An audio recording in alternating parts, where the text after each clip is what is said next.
Hello there, ladies and gentlemen, and welcome. This is the Political Spotlight. I am your host, Kristopher H. Bilbrey, and this is the 187th episode, even though it says everywhere 186th. I've got to make that change, or else it will drive me crazy. I'm going to do this on the fly. Give me just a second, because I cannot look at that while we're doing this, or that will drive me crazy. I'm in a bad mood, ladies and gentlemen. Everything that I have been working on, I've been up. I had a good night's rest last night. I woke up ready to rock and roll early this morning. I have been up and just firing on all cylinders. I've been getting a lot of work done. I've been doing a lot of things, and a lot of good things have been happening. A lot of bad things have been happening, and it seems like literally everything that I tried to create today turned into some kind of flippin' disaster.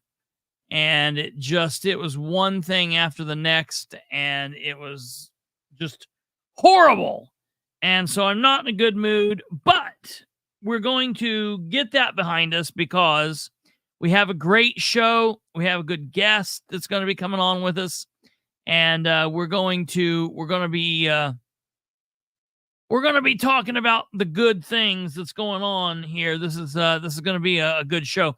So, ladies and gentlemen, in just a few moments, we're going to be joined by none other than one of our contributing correspondents, Dr. Katherine Callahan. She's going to be back, and we're going to be basically doing what we did last night. We're going to be doing that tonight for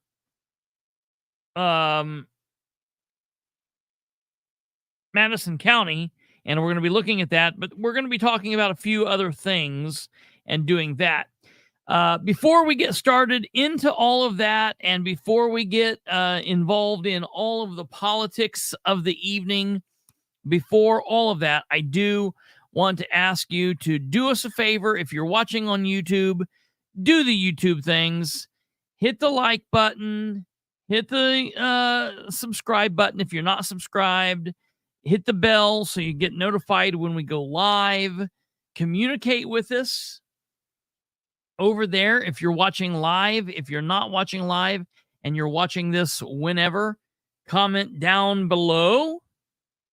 And above all else, share the show with everyone you know. Specifically tonight, if you're from Madison County, you're going to want to watch the show. You're going to want to share the show with others, because we're going to be talking about the campaign finance reports from Madison County. Now, wherever you're from, wherever you live, you should be able to glean some interesting knowledge from what we're going to be talking about tonight. However, it specifically pertains to Madison County. So for those of you that know people that live, work, or play, specifically if they vote in Madison County, you're going to want to get this show to them. All right. So like I said, just in a few moments, ladies and gentlemen, we're going to be bringing the doctor on with us. And this episode is going to be a rather Madison County, Anderson, specific type of a show. But prior to getting involved with all of that, I do need to talk just briefly about a little bit of breaking news out of the city of Muncie. And it's, by the time you're watching this, it's not really breaking news. I actually posted this morning. I heard this news late last night, and I posted this on social media this morning, and I want to bring it out there and get all of this out there, out in the open for everybody. And that is Breaking news, City of Muncie Human Resources Director Micah Wilson has resigned or is in the position of resigning her position within Muncie Mayor Dan Ridenour's administration.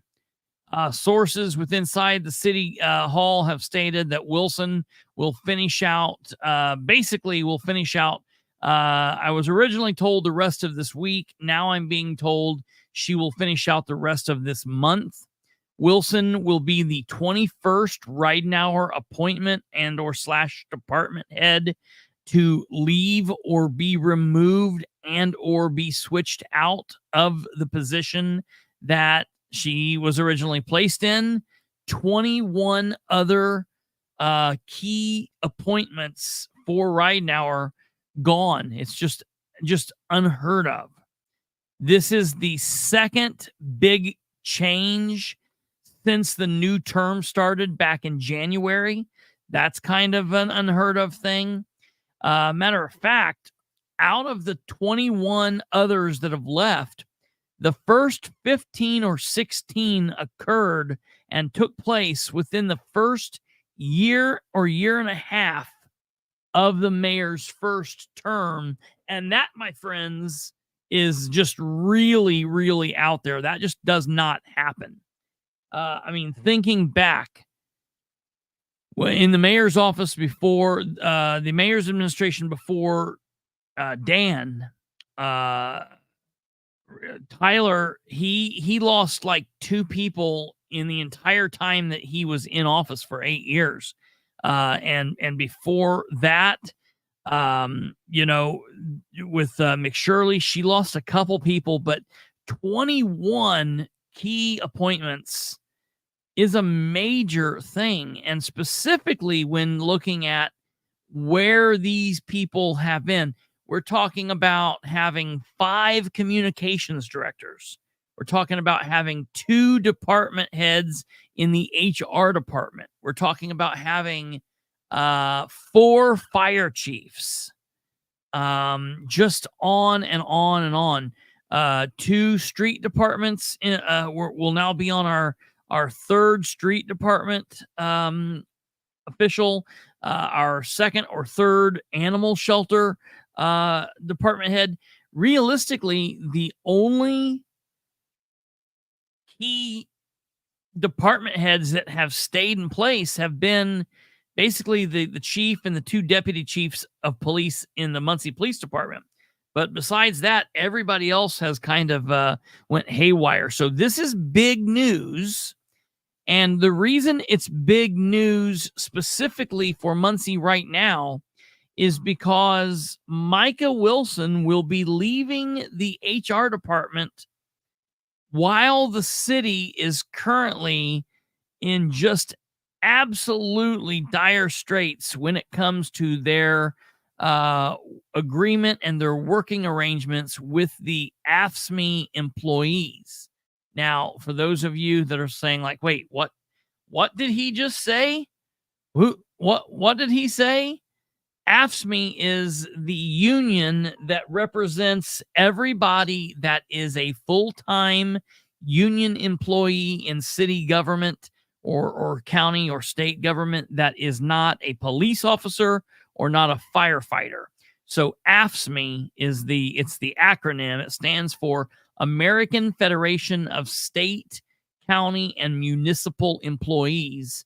AFSCME. It's a union.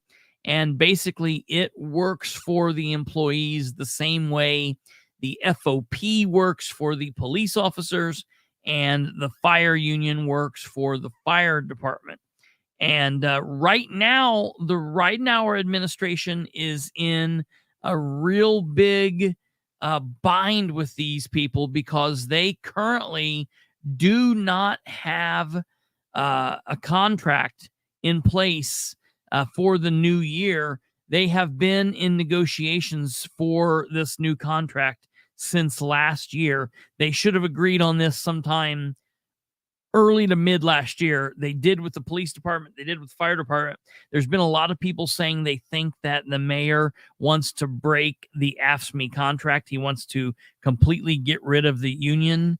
There are a lot of people who saying that would be political suicide. There's just no way he could do that. But they are treating these people wrong. And right now, there are several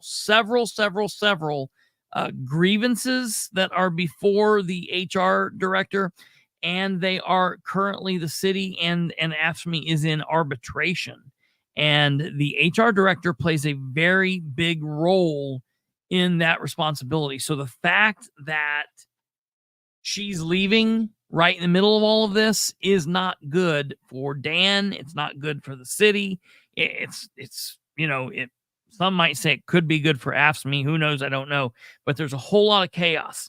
I've heard recently that the AFSCME people have got a 10% raise, but I'm not familiar of how the salary ordinance has been dealt with. I don't think that there's been a vote on a salary change, a salary ordinance change. So I don't really know what's going on here. I had just asked this question yesterday, and then I got this news yesterday afternoon, and it is true. And she actually has said that has made kind of a rather strange statement about the reason that she's leaving. She has made the statement that I am happy to announce that as of May 3rd, I have accepted a great opportunity to work from home. I will be pursuing some personal passion projects and looking for ways to hold government more accountable. And that has a lot of people scratching their heads thinking, wait a minute, what government is she wanting to hold accountable? Are there things going on in the city that she's talking about? She's talking about the county. What is she referring to there? And it will be interesting to see how this all plays out and what exactly she is talking about. This, of course, has people debating this move on both sides of this thing. So it's going to be interesting. It is very fluid. I know a lot of you have reached out to me. I've been in the process of doing a lot of crazy work today, and it's all went to pot. So it's been horrible. But we're going to have more on that tomorrow. So please, if you're interested in hearing what's going on in the city of Muncie, we're going to have some information from Henry County. We'll be looking through the campaign finance hopefully tomorrow for Henry County. So please tune back in tomorrow at 9 p.m. if you're interested in checking that out. And we will leave all of that there until then. That'll be episode 188. But for now, we're going to go ahead and get into Madison County. To answer that question in the comments, Micah is a Republican. Dan is a Republican. It's a Republican administration. She claims to be a Republican. It's kind of a weird thing. So I don't know I don't know what's going on there, but yeah, she is a Republican, or at least claims to be. Did she quit because Dan is not held accountable? I would assume that is. Maybe, I don't know. It'll be interesting to see what goes on. We'll leave the rumors till tomorrow. So tune in tomorrow on that if you're interested. I've got to put a lot of other stuff together. Plus, we already had this show tonight planned. So without further ado, let's welcome Dr. K to the show. Katherine, hello. How you doing? Well, I'm in really good shape. I'm so happy. I can't even stand myself. We are on the final countdown. We need to even play the song, The Final Countdown, where I'm so excited. So, the one thing I'll take away from all of this is everyone should run for office one time. I don't care what it is you run for, but you should run. It'll give you a whole new perspective of how things actually work. It'll make you understand why you need to educate yourself, why you need to be involved, why it's important to also know the people who are supporting the different people. I mean, there's just so many facets, but I've talked to many people. We're all getting tired. Devin Norrick's tired. Lisa Rinker's tired. We're all exhausted. Nobody knows what more we could do. Yeah. But we just keep pounding the pavement, knocking on the doors, and we keep moving as much as we can. But I have several things we want to talk about. I know we've come here tonight to talk about finances, but I've got a lot of house You cleaning can that talk about needs whatever you want to talk about. okay, well, there's a lot of house cleaning that needs to go on. And so I want to thank Mr. Russ Willis for watching our show and to be so involved on all my Facebook posts that you don't pay attention to. And while you've paid attention to those, you've held classes all day today, and I've heard back from several constituents who have attended your meetings today. And so I just want to share with the community, and I'm going to have Chris, I'm going to have you share here, and maybe Kate might jump on here from time to time. But this was shared with me. And this isn't the only, I've heard it from several. Just got home from training at the polls. Russ talked about the radicals in the Republican Party.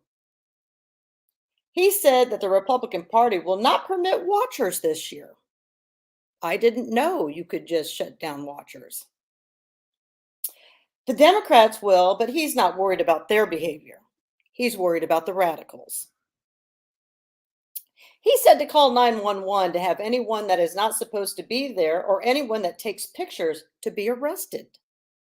Oh, you can't take pictures? And you're going to arrest them? Is this your intimidation and bullying that you're doing? Yeah. So people aren't sure what watchers do. And this is what happens in this county. People become so frightened.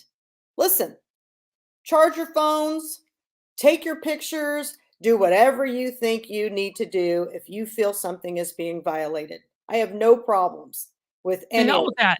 If you don't need to feel like something's going wrong. If you want to go in, I mean, don't walk up to anybody's voting space and be like peering over the little area and videoing down below. But if you want to go inside and take a picture, a selfie, or whatever, what I would recommend to everybody, and it's amazing that we're in 2024 and more people don't know this. Listen, it does not matter.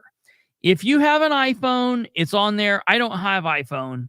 But if you have a Samsung, you can go to the Play Store and for free, you can download audio voice recorder, voice memo, something like that. And it's real simple. I'll show you what it looks like. It's voice recorder on Samsung. Okay, you click on it and it looks like this. Okay, and you press the record button, and then it keeps its recording right there, and it will record everything you hear. It picks up. Matter of fact, watch. I'm going to hit stop, and I'll let you hear what that sounds like. All right, here's what it sounds like. There, and it will record everything you hear. It picks up. Matter of fact, watch. I'm going to. All right, so that's what it does. It'll pick up a whole room. There's nothing that says that you can't record going into that room. I wouldn't even mess with the video recording. I would put on the audio recording, play the audio, record it from the time you walk in to the time you walk out. All you got to do is, as long as you have a conversation with someone in that room and your voice is on the recorder, you're good to record. It's not illegal. Have at it. And It's a one-party state. It's a one-party state. Yep. Here's the thing on the iPhone, you've got voice memo. You just hit it, it will record. It's just like a tape recorder. It's a great thing. So, and here's the story. The story is you and I are running against each other as precinct committeemen. Not for corner. For precinct committeemen. You and I are running against. No, hold on. Back up. She's running for auditor. Oh, I need to change that on my screen. I got so many things on my line. Let's see. How do I go to change that? Hold on. I'll have to. Yeah. Oh, yeah. Did you do that or did we do that? Who did that? Mine says auditor.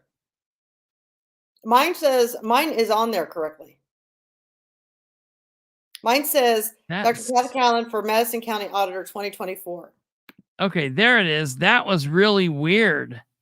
So that's okay. Okay, it says auditor now. We're good. All right, go ahead. So what's going to happen is you and I are contested as precinct committeemen. They like you. They don't like me. Mm-hmm. So what they're going to do is, because you're not well known in that precinct, they're going to let you go in and work the precinct and say, "Hi, I'm Kristopher Bilbrey. How can I help you today?" Mm-hmm. And then that person's going to vote and they're going to say, oh, I just met Kristopher. Absolutely, I'm going to vote for him. So that's why he doesn't want any pictures, because he does not want you to show who is inside those polls working. So we have evidence that he has stacked, and that is truly electioneering. And here's what I'm going to tell you. Precinct committee men who actually take the bait and do this with Russ Willis, you are just as much an accomplice in this whole, crapshoot. I don't even know what to call it. But there are plenty of other polls to work. Work a different one. Keep the elections fair. Don't work a poll in a year in which you're on the ballot. Right? Period. But he got a special thing that said he could do it, and people are going to do that. And I'm telling you right now, this is the nuttiest thing I've ever seen. You can take pictures, you can use your phone. That's why he doesn't want it in there. He does not want anybody to have any documentation on who is working inside those polls for this reason alone.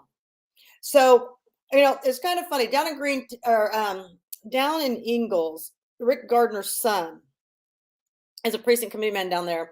And they're saying he's not gotten his workers, or now he's getting them, whatever. But if your dad's on the ballot and you're getting the workers in there, that's still kind of a violation, because those workers are kind of going to be in your corner.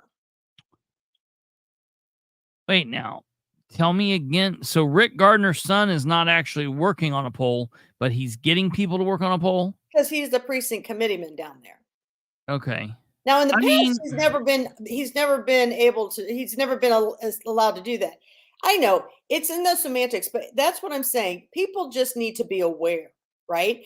I'm not asking anybody to go in there and blow up the place with cameras. I'm just asking you to be aware of your surroundings. If you hear somebody introduce themselves, and that's why the recorder's fine. I think it's great. Let them tell your name and you've recorded it. And then you look at the ballot and you're like, but this person's on the ballot. Absolutely. Send me that information. Absolutely. Just make sure when you stick your phone in your pocket that you have the speaker side up so that it'll catch it better when you're in your pocket. Just hold it right up there on the machine. It's set right up there on the machine. I set it right up there on there with me. Keep it right out. Keep it. You're wanting to record the. Listen, folks, there is going to be craziness afoot. It's going to be crazy, and you're going to want to capture this, because here's what's going to happen. There will be people who will say, should I do it? Should I do it? Nah, we're going to be in and out. Nothing will happen. And then they're not going to do it. And they're going to go in, and some kind of crazy shit's going to happen. And they're going to walk out and they're going to say, oh, man, I wish I had that. Yeah. Don't be that person. Here's the thing. If you go and you hit record and you have it in your hand and you set it up on the little desk there as you're pressing the button, and you walk out and no one talks to you and no one pushes you and no one pulls you into a direction or tells you what to do, and there is no harm, no foul, nothing happened, you don't tell anybody, delete it, go on about your life, nobody will ever know. But for the people that don't do it, there will be people that will run into issues and they won't have captured it, and you'll feel like an idiot on the back end. Because what you'll do is you'll pick up the phone to call Katherine, or you'll call me, and you'll be like, hey, this happened. And we're going to be like, yeah, that sucks. If you don't have it, like, we can talk about it, but at the end of the day, they're going to be like, that didn't happen. Show me the proof. Yeah, and that's big. That's big in this county. And as everybody has seen with the election video that Rebecca Crooms put out, she's got the proof. I mean, the proof is all there. There is so much going on in this county right now. It's kind of crazy. And, I don't know if everybody saw my post yesterday. I had posted about our government here in Madison County. And we're no longer a democracy in Madison County. We are no longer. We are actually a kleptocracy. And for those that don't know what kleptocracy is, it's corrupt leaders who use political power to take your money, land, and fund themselves, and as well as their friends and families. And there really isn't any legal punishment. Simply put, government by thieves who loot public money and resources for their own gain. That's what we are here in Madison County. this is the thing that people just need to be aware of. The only way you're going to take back your county, the voters have to get involved. Now, Madison County has put a huge amount of people on the ballots. This is the most excitement this county has seen in decades. We have come to win back the county from a corrupt group of cartel. And now the voters will be able to speak here in about 10 days and tell the cartel either pack it up and go home, or they're going to allow them. If we don't take back this county this time, we're not taking back the county. I mean, it's done. And so this is an important part. We did a town hall tonight, and I don't know if Devin and Lisa are watching this show or not tonight, but I want them to know that there's been a couple posts that have gone out since we had this, and we'll get to the finances, but there's some things that I want to share with people. And this is one person's perspective. It's a little long. I want to preface this by saying this post is not about endorsing anyone. These are general observations from the last decade of politics in general, and more recently in this county. Thoughts of the town hall meeting at the library tonight and local politics in general. Although all candidates were invited to speak, it was a bipartisan on various topics, only the same few attended. I have still yet to hear from the majority of the candidates that will be on the ballot, other than the occasional vote for me post where nothing of substance is discussed or a simple text. Why? Do they think they have it all wrapped up? Do they have no ideas or thoughts to share? Do they really not want to interact with the public? Are they too busy for us? I can't say. They have offered nothing, so I'm left to wonder. This year, I learned what a precinct committeeman is and does. It's really a pretty important job for me to not really know much about the position. In fact, in 3 decades of voting Republican, 20 living in the same district, I have never had a conversation with a precinct committeeman in my district. Let me tell you about the biggest reason this position is important. When a Republican who had been elected to a position leaves before the end of their term, the precinct committeemen meet in caucus and vote to appoint a different Republican to fill the position for the remainder of the term.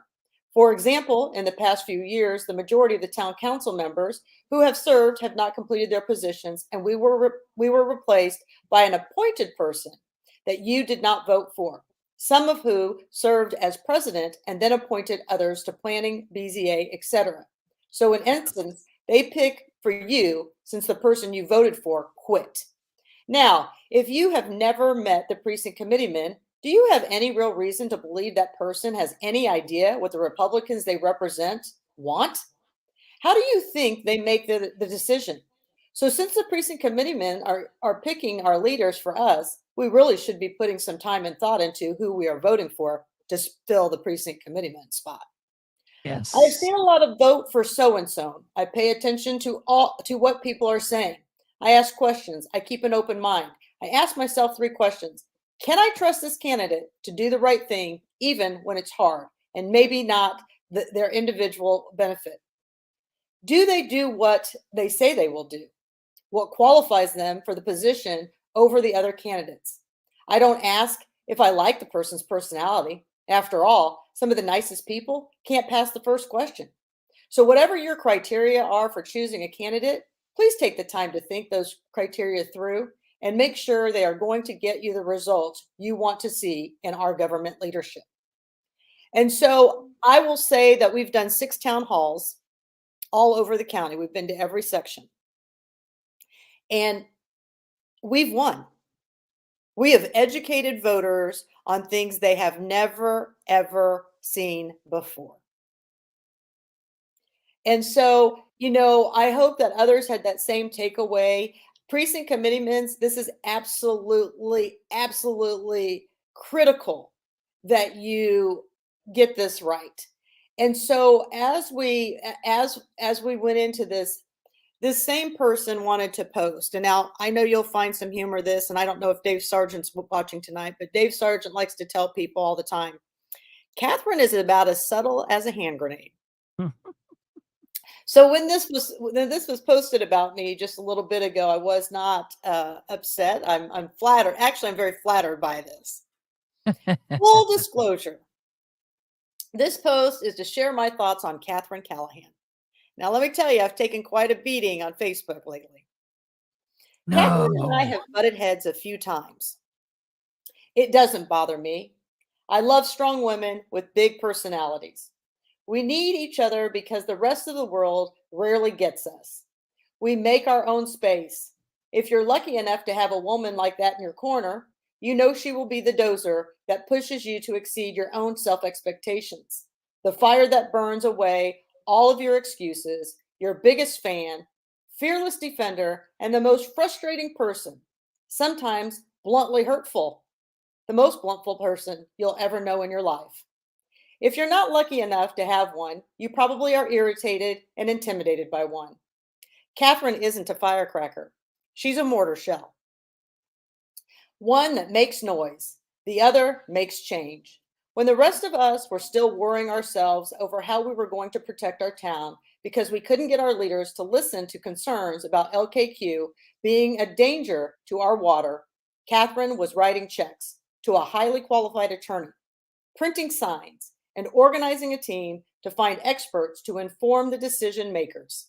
She did that without a second thought to the potential fallout for her business.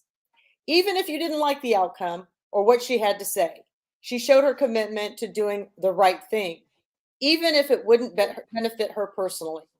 That showed me who she was. She said she'd do everything she could to help, and she put her money and her time where her mouth was. For years now, she's been going to the county meetings that are held when the rest of us are working so we can't attend and streaming them. She posts them online so that we can have some insight into what's happening. For quite some time, she's been doing it for local meetings. She was showing up for Lapel residents who cared but couldn't be there at the meetings. She did what she said she would do.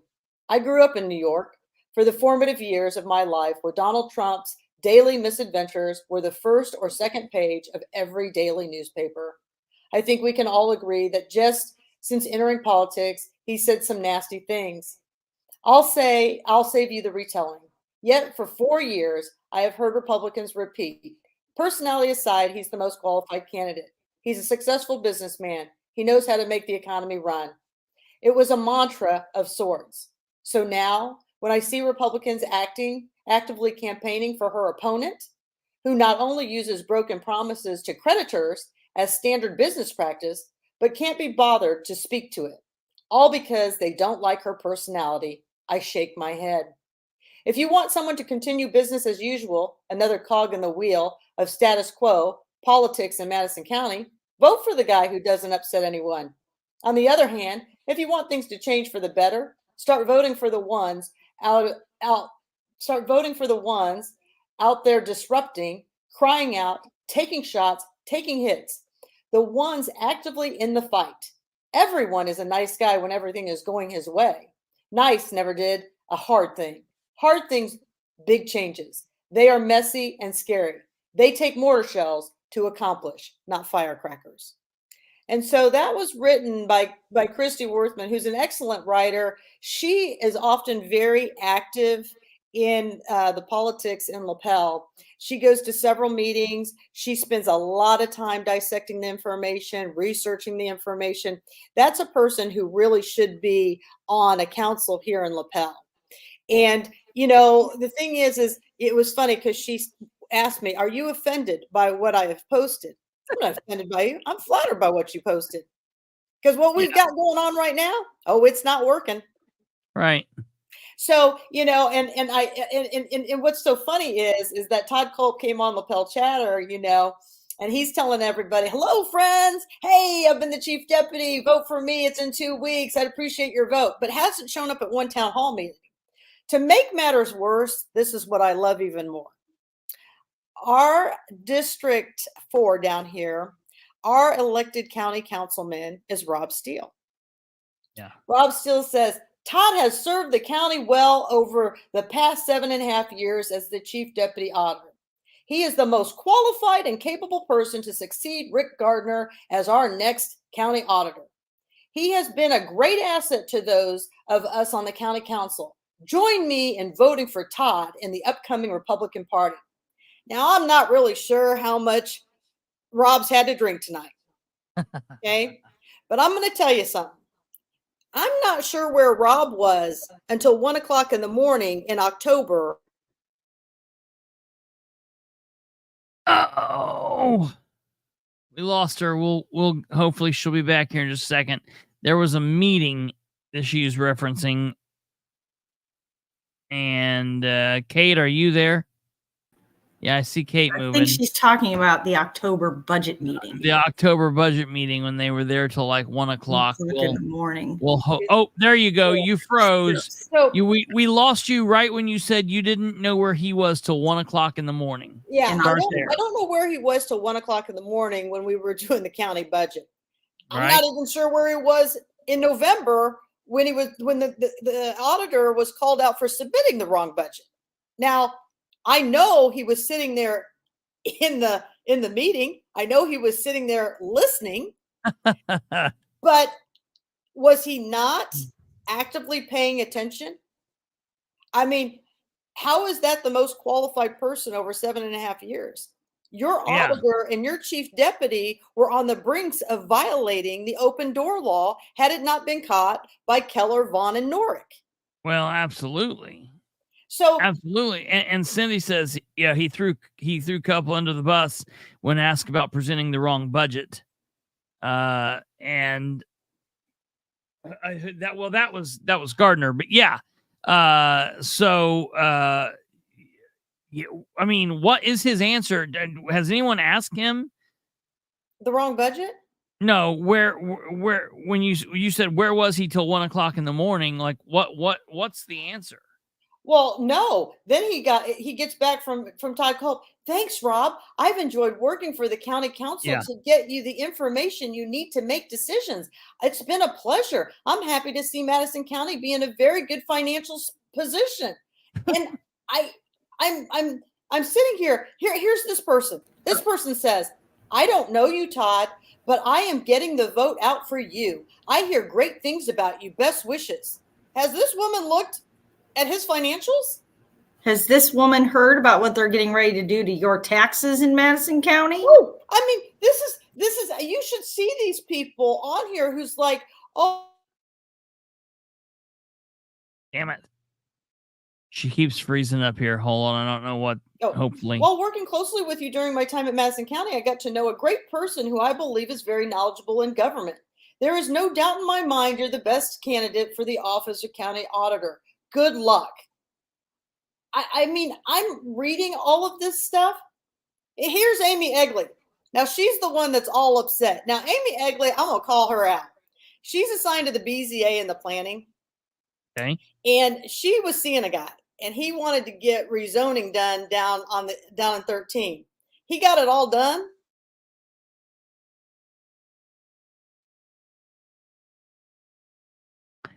That amazing state government, we call it around here JD, Prescott Internet. We'll have to wait till she gets. Oh, here she is. Hold on, let's bring her back. Your internet's a little shaky. Yeah, I know. I don't know why it's been all like that. I don't know why. So she says it's been a pleasure to not only know you and your family, but have you serving our community. Holding a public office isn't easy, but I appreciate your willingness and effort to tackle the obstacles in front of you and make decisions that benefit. I look forward to casting my vote for you and your son. Thank you for your many years of service. Now, I just wanted to let everybody know, Amy Egley's not voted ever before. Amy Egley registered to vote because of me. So, I mean, I'm thinking to myself, you people, he's got 15, I don't know, 12 or 15 foreclosures over a lengthy period of time. And this with smearing, there's no smearing going on. This is a fact. You guys need to go to My Case Indiana and you need to look up my opponent. If you feel after you look in My Case Indiana that he's the best candidate, absolutely check his box. I'm not concerned at all by any means. But don't take people's words over this information. Yeah. I mean, you need to actively go and look. People ask him, these questions, but he doesn't respond. People are sending me screenshots. If they ask him a difficult question, he's like, well, thanks for reaching out to me. You can visit my website, but he won't answer. Yeah. I mean, it's the craziest thing that I've ever seen before. But whatever it is, to me, I've done so much to educate the people in the community. If you want your taxes to continue to rise, vote for Todd Culp. Sure. Vote for John Richwine. Vote for Rick Gardner. But I'm going to tell you something. These people have had their chance. They haven't been able to get it done. These same people, the same group, has taken a $30 million jail to $110.5 million. And people, let me tell you something. Before this is all said and done, we'll be close to $200 million. Absolutely. The sheriff has already said, now this 110.5 only builds out half the jail. The sheriff has already said, we have enough people to go ahead and fill it. So what are you going to do with the other half? You're going to have to Dude, build it's the same thing. And Delaware County is going through it right now with that very same thing. Henry County is doing it. They literally just built a whole brand new jail. Delaware County refitted a middle school into a jail, and we have that wonderfully beautiful new justice center that's already falling to pieces, and we need to dump a whole bunch of money into it. Henry County is already talking about needing to build new pods and new corridors and all that nonsense. It's ridiculous. The whole jail thing is a fiasco. But we've got somebody on here right now commenting. It seems like a big fan of yours, Stephen Dew, and he called you a Karen up here and said he thought that this would keep you from getting elected. Keep up the good work. And then now he says, call Todd Culp. Call Todd Culp had a company. I don't know what the call is. I'd like to call him. Would he answer? Had a company go bankrupt on him for $250,000. Todd has been through some tough times. Hey, haven't we all? Right. And I'm okay with you one want to bankruptcy. drag him through the dirt. And as far as this gentleman is concerned, you're garbage. Now, I would love if Stephen wants to come on and share his thoughts and wants to come on and talk to Katherine and myself. I would gladly give you a key. You can come right on in and talk to us if you want to come on in and tell us why you think that. But the only caveat is you have to be willing to at least listen to why there are issues with the other side. So, Stephen, if you want to come on, please let us know, let Kate know, and we can work that out. So here's what I'd like to ask Kate to do. Kate, I just sent you a picture that's got some green and orange on that. Can you bring that picture up for me? And this is for Stephen Dew. Tell me when you've taken that big of a hit. I mean, look, to each small problems, everybody has problems, big and small, and each problem affects people in different ways. I mean, I hate that happened to their business. Let's throw that out. Let's just look at what he's done as a public official. What he's done with the budget just this last year alone is enough to not reelect him, to not put him in that position and give him the power to be in that position. What happened with that budget? Let's throw out all of the personal stuff. Just what he did as the chief deputy auditor alone is enough reason for the people of Madison County to not give him the job to the big boy seat. Right. Now, Mr. Dew, with all due respect, this card here was put out by Republican Chair Russ Willis about 10 years ago when he was running against Jennifer Culp. Now, if you think I'm garbage, what exactly do you think of Mr. Willis? Because Mr. Willis seems to have the same complaints that I have. And do you agree that elected officials should pay their taxes on time? Yeah. City council candidate Jennifer Culp and husband Robert Todd Culp have repeatedly not paid property taxes on time on several properties they own. Residents, 146 Nursery Road, sheriff's sale April 15th, foreclosure, but it was mysteriously removed 3 days before the sale. 2 properties at 615 Greenway, paid date late and penalty, 6/24/15, 508 East 6th, paid late and penalty, 2013-2014, 518 Nursery, paid late and penalty, 6/23/15, 1125 East 10th, paid late penalty, 26/23/15. Verify the above information at www.madisoncounty.in.gov. Click on treasurer, then property, search, and type in her last name, which is also his last name. Why would you vote to elect someone to manage your tax dollars when they can't manage their own money or pay their taxes on time? And again, this document was published and put out and circulated by Russ Willis. Is that what you're claiming?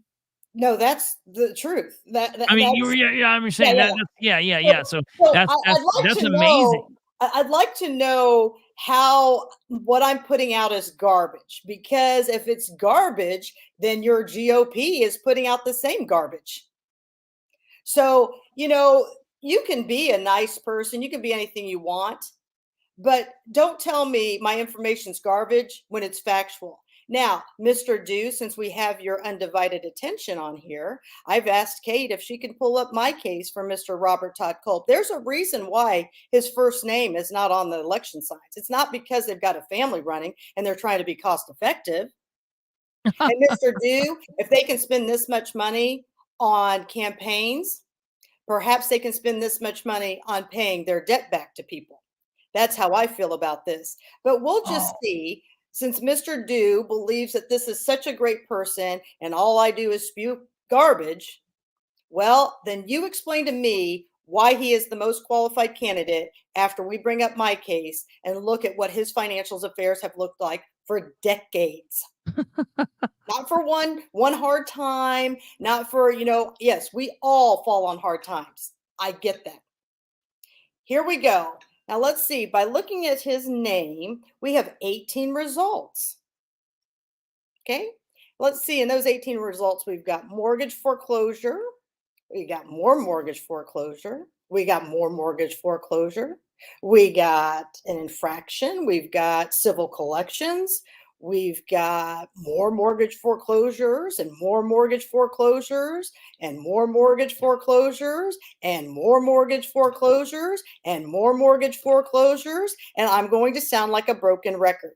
So if you're going to tell me that what I have is garbage, please tell the court system that their information is garbage as well. Well, and I mean, the bottom line, the bottom line is at what point, like, look, I get it. Everybody, my father was a small business owner and you have ups and downs and shit happens. I get it. It's not a perfect world. People get divorced, people die, shit happens. At what point though, do you hold someone accountable for the things that go on and say, okay, maybe we really do need to take a look at what's happening here, and maybe this is not the right person for the job. And furthermore, look, these people have had a hand in local government for quite some time. Maybe it's just time for an overhaul and to bring in some new faces and some new minds. What's the problem with that? If you elect Katherine Callahan and she goes in there and she's trash, I'll help you throw her out in 4 years. No problem. She'll walk out. Why is saying, well, I mean, let's just look at maybe giving some fresh eyes and some fresh thoughts to the situation for a minute. What would be wrong with that? Here's the thing. Is the way you're trashing him because you're not talking about all the good things he's done? You don't know the struggles he's been through, and I've known him personally for 25 years. I didn't see how he kept on going. When company took for 250, he had ran up a veneer with a veneer company. Well, I wouldn't run up my debt so high. Here's a news flash, Mr. Dew.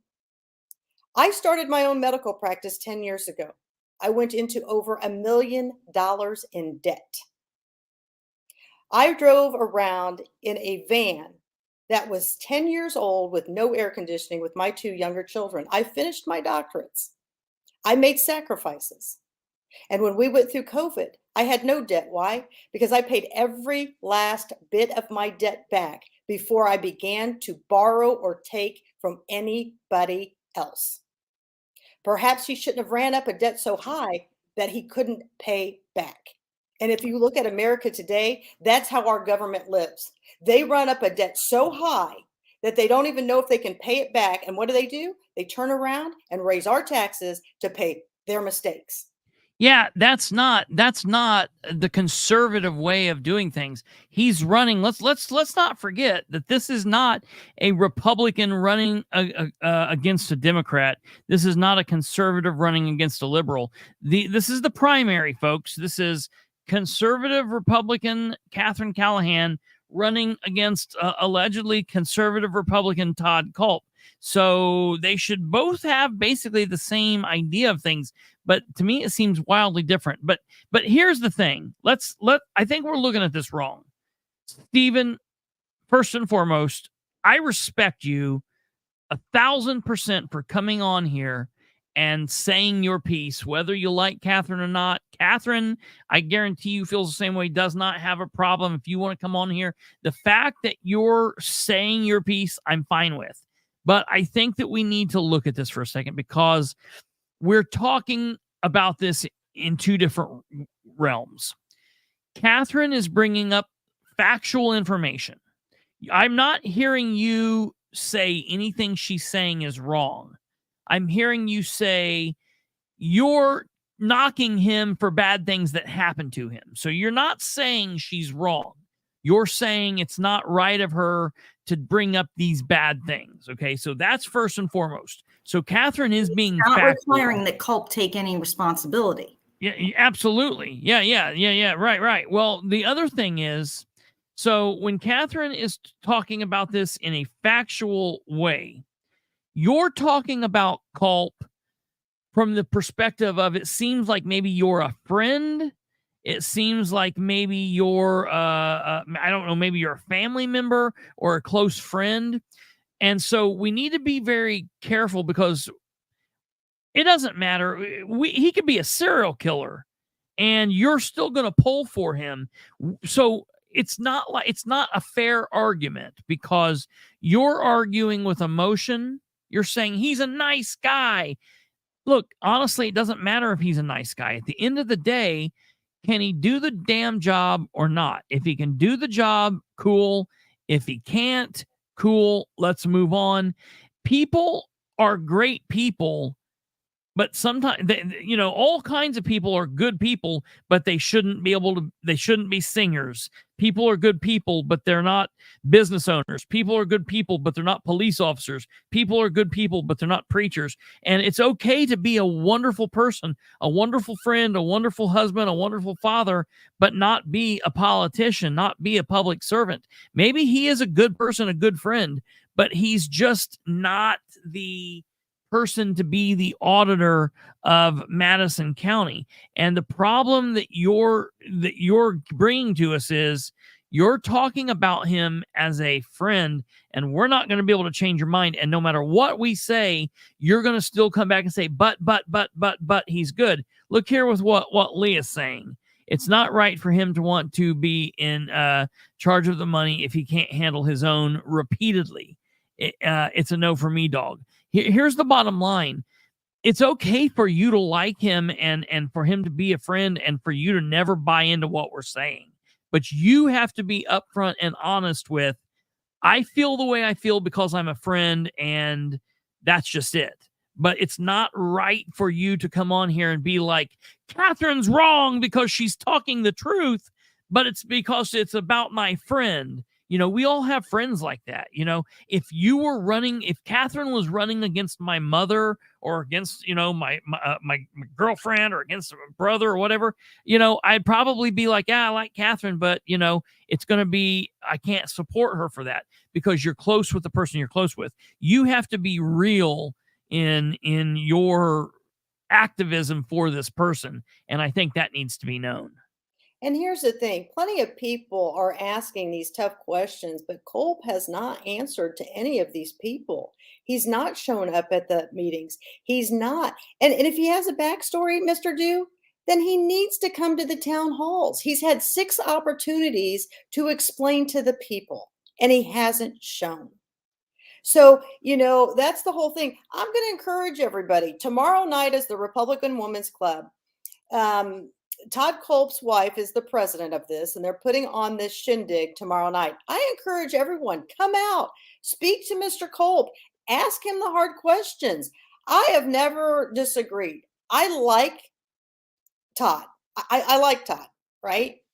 Yeah, but Todd seems like a friendly guy. He does. He is a very friendly guy, right? I mean, but in the last couple of encounters that I've had with Mr. Culp, like at the election challenge, and he looks at the people and he says, well, how do you know those check marks really aren't my initials? Well, because Todd, we have another paper that has your initials on it. It's that character. Yeah. When we did the budget in October, Todd was the secretary who recorded all the line item changes. And when the wrong budget got submitted in November, Todd was in the back of the room at that meeting. Not one time did he come to the podium and try to explain what happened.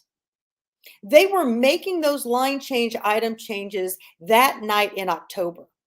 That next morning, they could have submitted the corrected budget because he was making them as they were going. And then Rick and him both stand up there and say, do you know how much time that would have taken? It would have taken overtime. And Rob Steele's right in there going, oh, yeah. And so is Ben Gale. And then suddenly, Vaughn, Keller, and Nork find that the budget's incorrect. And what happens? Within a couple of hours, Gardner and Culp have fixed it all and have submitted the correct budget. So who's not telling the truth? I mean, the bottom line is that if you listen to what they're saying, they are misleading the public. I'm not even going to say lying. To me, and this were my children, I'd say they're lying. But that's the fact of the matter. And so there's no ownership. And here's the thing. I'm not worried, Chris, because I'm going to be here. When things aren't being submitted correctly, when things are going wrong, I'm going to call this out. And then this Mr. Dew can sit there and say, it's not Todd's Culp. He's just the elected official. What did you expect? You knew this information. You knew what you were getting. It's okay. I mean, vote for who you want, but I'd vote for the most qualified person if I were you. Yeah, and I mean, yeah, you can vote for the guy with the friendly smile and the guy Absolutely. That's a personal friend, and that's a fine way to vote, but it's not necessarily an intelligent way to vote. It's voting with your heart and not your head. And here's the thing, Mr. Dew, I don't believe we've ever met. I don't believe we've ever encountered. So how fair is that of you for not even giving me a chance or meeting me? My door is always open at my practice for anybody. Well, I want to ask him this question here for a second. I want to ask him this question. He says, I hope they do, and I hope they learn the real Todd Culp. All right, Mr. Dew, may I ask you a question? You're saying you hope Todd shows up tomorrow. May I ask you why he hasn't been showing up? Why he hasn't shown up to the other 6 events? If he's running for office right now, if he wants to be the auditor of Madison County, if he wants to make people believe that he is the right man for the job and that he is the good guy that you know him to be, and quite honestly, I've spent time with Todd Culp. I know he's a good guy. I question his ability to be the auditor, but that doesn't mean he's not a good person. No one here is saying he's a bad person. But just answer me this, please, respectfully. If he's running for office, why has he not taken the time to show up to these other 6 events to explain who he is so he can endear himself to more voters and prove Katherine wrong, or explain the backstory, or really make people see? Why do we have to hope that maybe tomorrow he shows up? And then the follow-up question to that is, when he doesn't show up tomorrow, then what? Then what? Well, he will show up tomorrow because it's his wife's event and he'll be protected. And here's the thing. Each candidate gets 3 minutes to do an elevator speech. That doesn't include any questioning. He'll be there.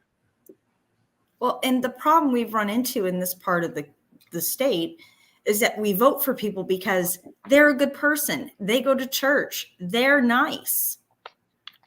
I'm very nice. And we are, if you're doing the right thing, up to our eyeballs in taxation, and we are up to our eyeballs in corruption because we keep voting for nice people, the good person. We've got to start voting with our heads and voting for who's qualified to do the job, and start looking at the people. Yeah. And voting for people, not party or not nice. Yeah. I'm going to encourage people who are watching this show tonight. This post is on Lapel Chatter. For anybody who's watching, please go on to Mr. Culp's page and ask him to explain his history. Ask him to explain his financial history. Ask him why he hasn't shown up at a town hall meeting. Please ask him and see what your response is. I'm not asking anybody to attack anybody. I'm just asking you, go ask him these hard questions. Maybe Mr. Dew can get us an answer of why he hasn't been able to show up for 6 meetings. He knows them so well. I have no idea. Well, and Dew here says, because I believe you, and because I'm listening to you, and you sound like every other Karen out there. Okay, it's like we get the joke with the Karen. You know, Katherine's a bitch. She's a woman. Look at her. She should be doing the dishes. Get back in the kitchen where you belong. Yada yada yada. We get all that. So now you know her name. Like, just refer to her Katherine. If you don't want to call her doctor or whatever, that's fine. But like, you know, it's Katherine. Karen's close enough. You can go ahead and say Katherine. Now we get the joke. That's tired and over. But all right. Speaking of intelligence. It doesn't sound like you speaking with intelligence. Why? I don't understand it. Why? What's not intelligent with Katherine saying what she's saying? Second of all, you're spending all your time trashing and not saying anything about you and your plans. I've heard Katherine say lots of times over the course of you got to understand, this has been a campaign that's been going on since January, and honestly before January. I've heard Katherine say multiple times various things that she will do, she wants to do, yada, yada, yada, okay? She just happens to be talking about, look, there's different ways to campaign. Some people say you only focus on the positives, you only focus on what you'll do, you never bring up your opponent. Some people say that. I don't tend to play that way. I say it's all fair. It's all fair in politics. Politics is a blood sport. But furthermore, I haven't heard anything from Todd. Not only have I not heard Todd trash Katherine, I've not heard Todd talk about any of his positives. I've not heard him say shit. Well, and here's the thing. I believe that we were talking about what people were talking about me on Facebook.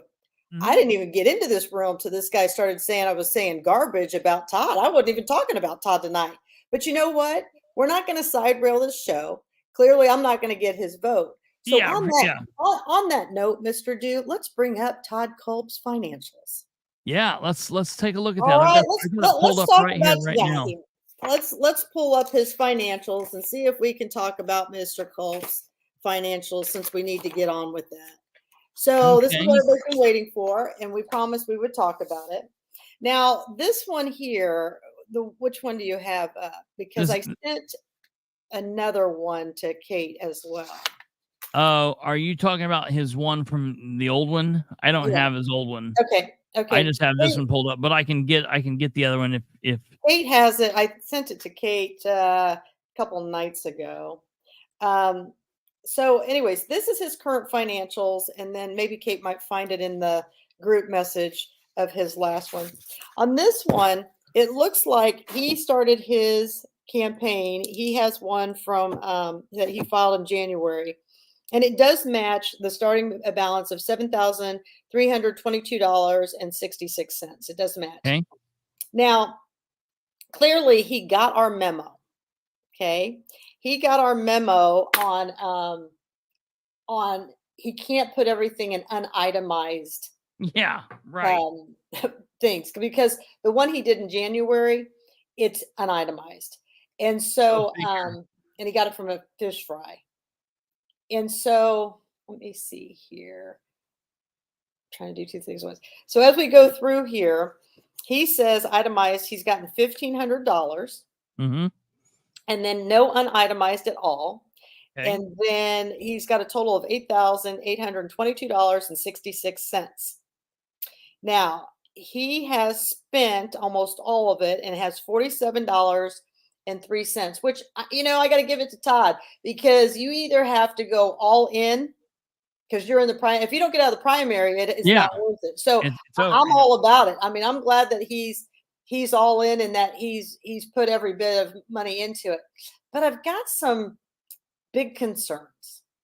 And those big concerns have to do with what I am seeing around town. I don't know if anybody else who's watching, about how many billboard signs are you seeing of Culp out there? Has anybody got any random numbers? Oh, that's interesting.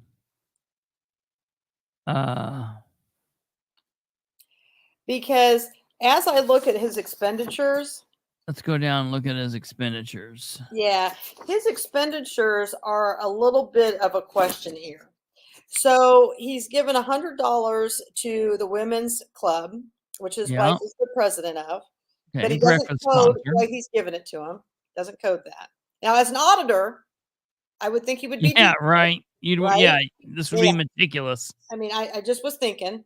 Then he goes on to the Victory Store in Davenport, Iowa for $3,275.63. Not sure what the Victory Store is. Sunset Waffles says it seems like they're on every corner. And let me tell you something. The Sunset Waffles, listen, they're only open on Thursday, Friday, Saturdays, and Sundays. They're open from 1 to 8. They're amazing. It's not a breakfast place. Go there and eat.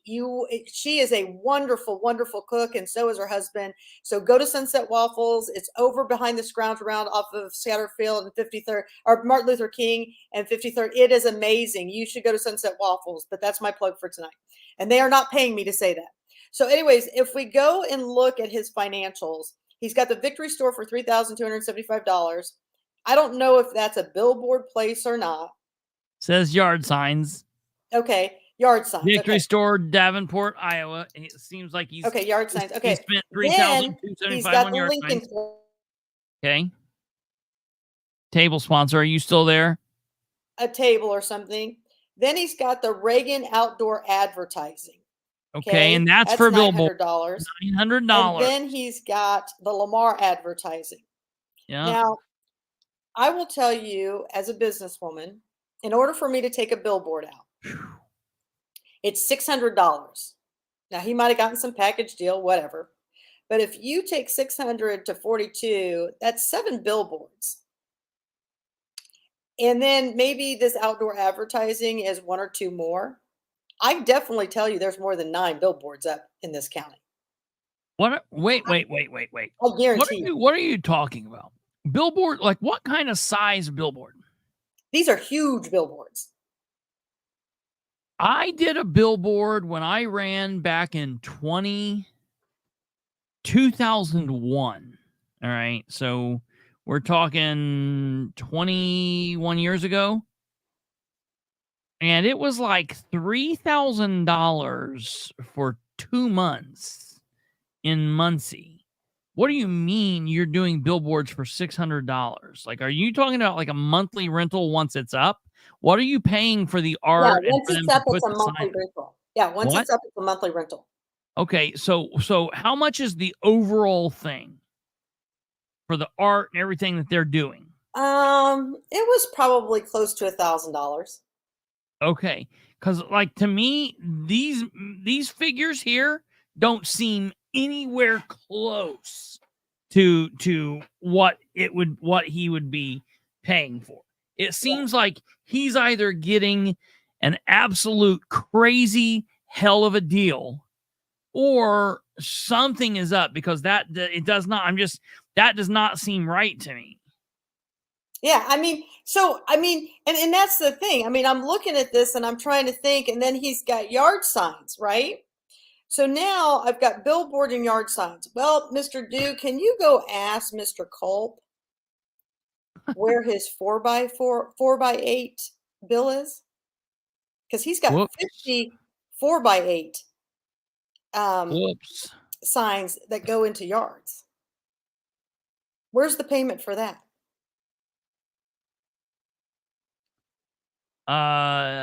Yeah. I mean, if you've only got $47.03, and I know that everything I've bought, I've had to pay up front. It wasn't like I could pay these people later.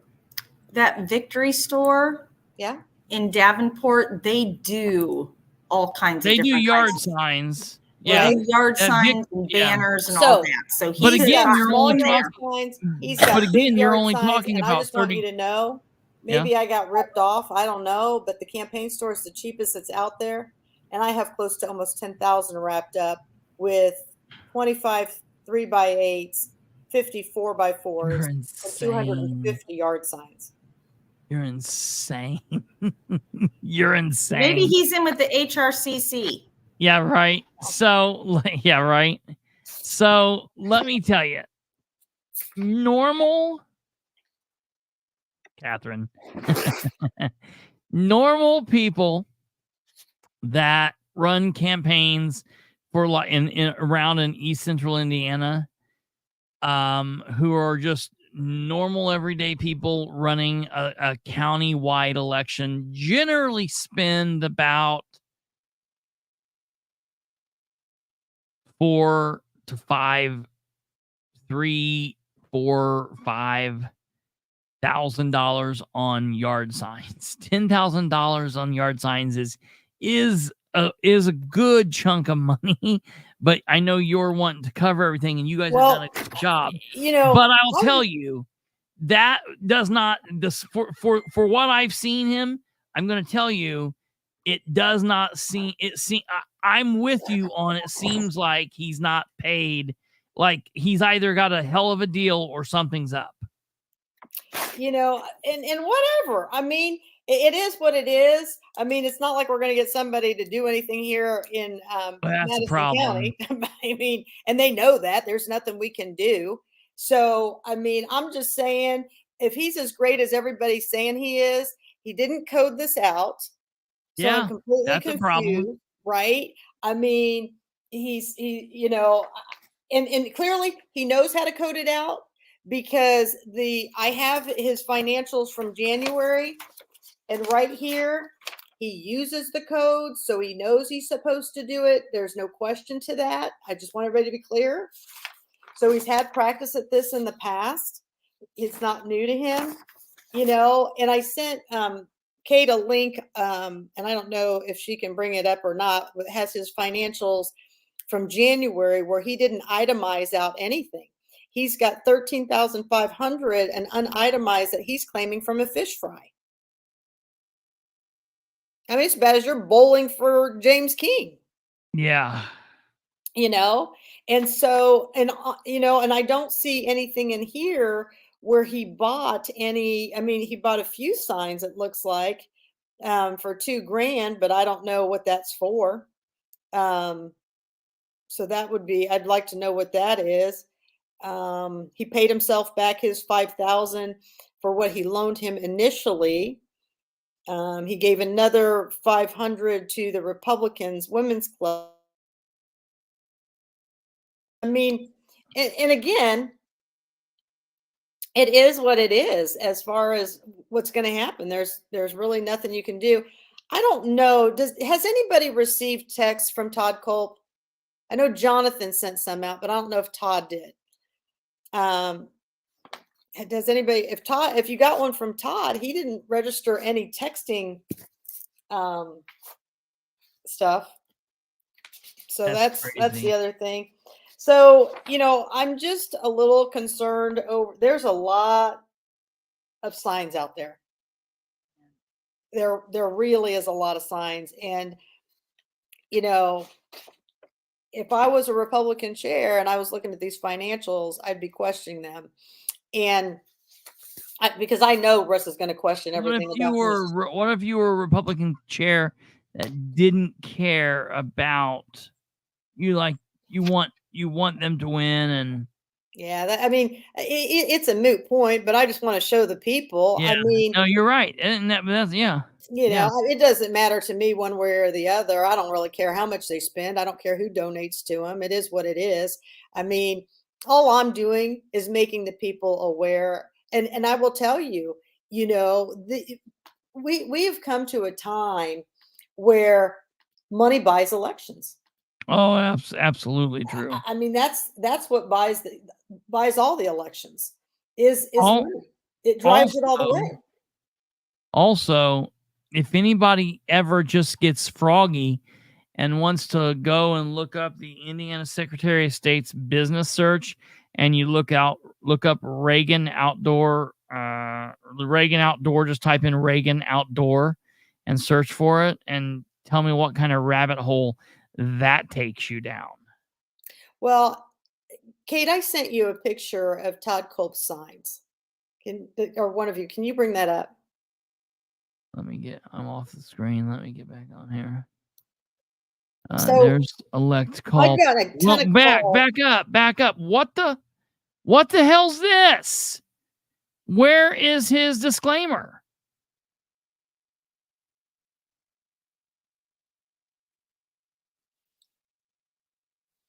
Where's his disclaimer at? It is. It's down there, and it's in about 5 fonts. I see it. Yeah, it's not. No. And here's the thing: somebody filed against this, and Russ and the election board, Linda Smith, the clerk, said, "Oh, it's fine." People filed against this. I'm going to tell you something right before we leave. I'm not going to ruin the rest of the show, but right before we end the show, I'm going to tell you something that really, I've been in a bad mood. Right when you called me this afternoon, I literally had just got done reading something that put me in a really bad mood, and I've been in a bad mood basically since. And I'll tell it, and it deals with all those people, but I'll tell you right at the end of the show. But yeah, that's gross, because that does not meet the requirements by law. And so that's why this shit doesn't matter, because you can't take this to anybody. Hold the fort. Kate, I just put something in your messenger. Uh-oh. Now, if this doesn't send a red flag to the people of Madison County, and this is who you want to promote as your next auditor, now you know how the shell game of money goes. This is a play to pay county. This is we can do whatever we want, and we're untouchable.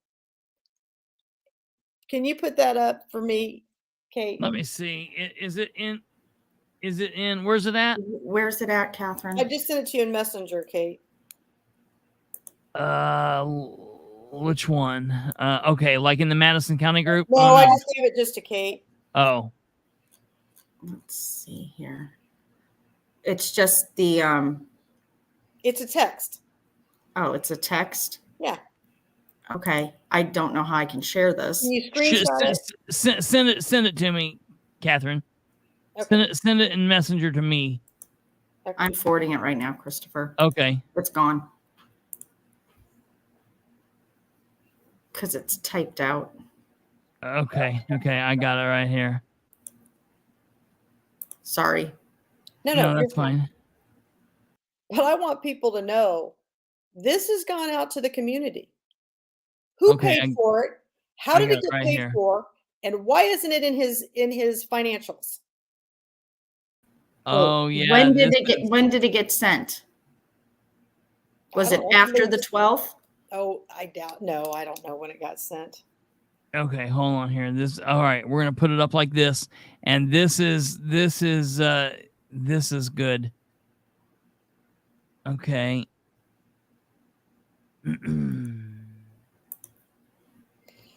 So, here's what I'm going to tell you, Kate. It doesn't matter if it was after the 12th. You know why?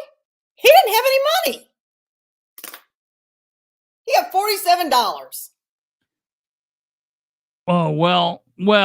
No, so Well, let he me could have gotten money since the 12th and then wait a paid minute, for wait that. a minute, wait a Yeah. minute, whoa, before Yeah. you guys even go there.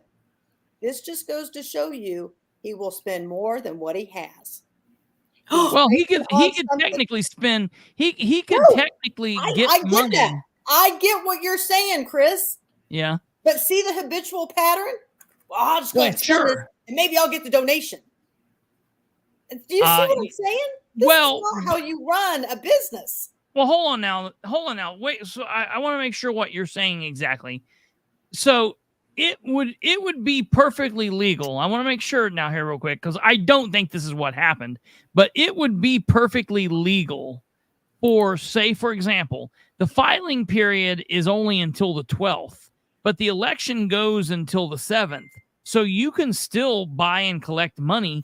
It just would come out on your October. I totally get that. So if, for example, someone gave him a check on the 13th and then he put out this thing, that would be legal. Or if he paid for it himself and then put that on his next filing. But I don't think that's what happened. I think that this all happened before that filing period. If someone knows when this person says at 6:52 on Saturday is when this person got theirs. And here's what the thing says. And here's the thing. I'm totally fine with it. I don't care either way. Right? I'm just pointing out, if you only have $47 in your account, be careful that you don't overspend. But see, that's what I don't think you understand what I'm saying. Because if he has $47 in his account, that's as of the date he filed when the period ended on the 12th. That's what I'm saying. But Okay, he's got to but bank on the on 13th, somebody. But he's got to bank on somebody donating, or he's got to come up with that money. Well, he could donate it himself. Well, that's what I mean. But what if you don't have the money, and then somebody promised you the money, and then it falls through? And that's what Mr. Do was saying. Well, he just kept borrowing and borrowing and borrowing, and then it just didn't happen. And that's what that's what I'm talking about. Yeah. Oh, okay. Now I get it. Yeah. So this says, "Hello, Madison County friends. My name is Todd Culp, and I am running for Madison County Auditor. I have had the pleasure of serving you for the last 8 years as your chief deputy auditor, and would be honored to serve as your next auditor. 8 years experience, respectful towards others, because that is important." That's a dig at Katherine. That is important. I don't ever want to hear anybody say that. Like, who gives a shit? I assume that you'll be normal to people in the office. Everybody is. Reliable and trustworthy. Vision for the future. For more info, visit Todd Culp. I thought it was saying frauditor. Todd Culp for auditor.com. Vote Culp on or before May 7th. So this was text out. So at least one person said that she received this at 6:52 on Saturday. I am assuming that other people received this before Saturday. I'm sure that others got that before Saturday. You know, it's so funny. I haven't received one elected official's text this whole thing. So I don't know. But my thing is that, again, it's fine. I don't care one way or the other. I just want people to be aware. So let's bring up his son's okay, let me now, go. did that have a disclaimer that said when to stop, or that you could stop it, or that who paid for that? When to stop what? Oh no, that's So it's a interesting. Oh, violation. the person who sent it. Yeah, if you can let us know that, that would be good. Yeah, that's a violation. It doesn't say that, to stop, to end, or anything like that, and it should have that. That kind of stuff. So, whatever is whatever. But when we look at, Did she pause? Did she freeze? when did you get this? I'm thankful all you people are watching the show tonight. There's Todd. Hold on, I'm trying to get to his son. So if we look at, okay, so that is the Culp Election Committee, right? So Yeah. that is, oh, no. Todd's is the committee to elect Culp. That's what his is. And then Jonathan's is the Culp Election Committee. Yeah, that's what I'm trying to get to here. Yeah. And it is. There's Mikhail.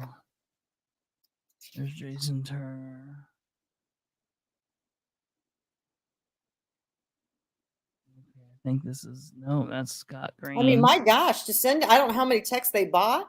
$1,400.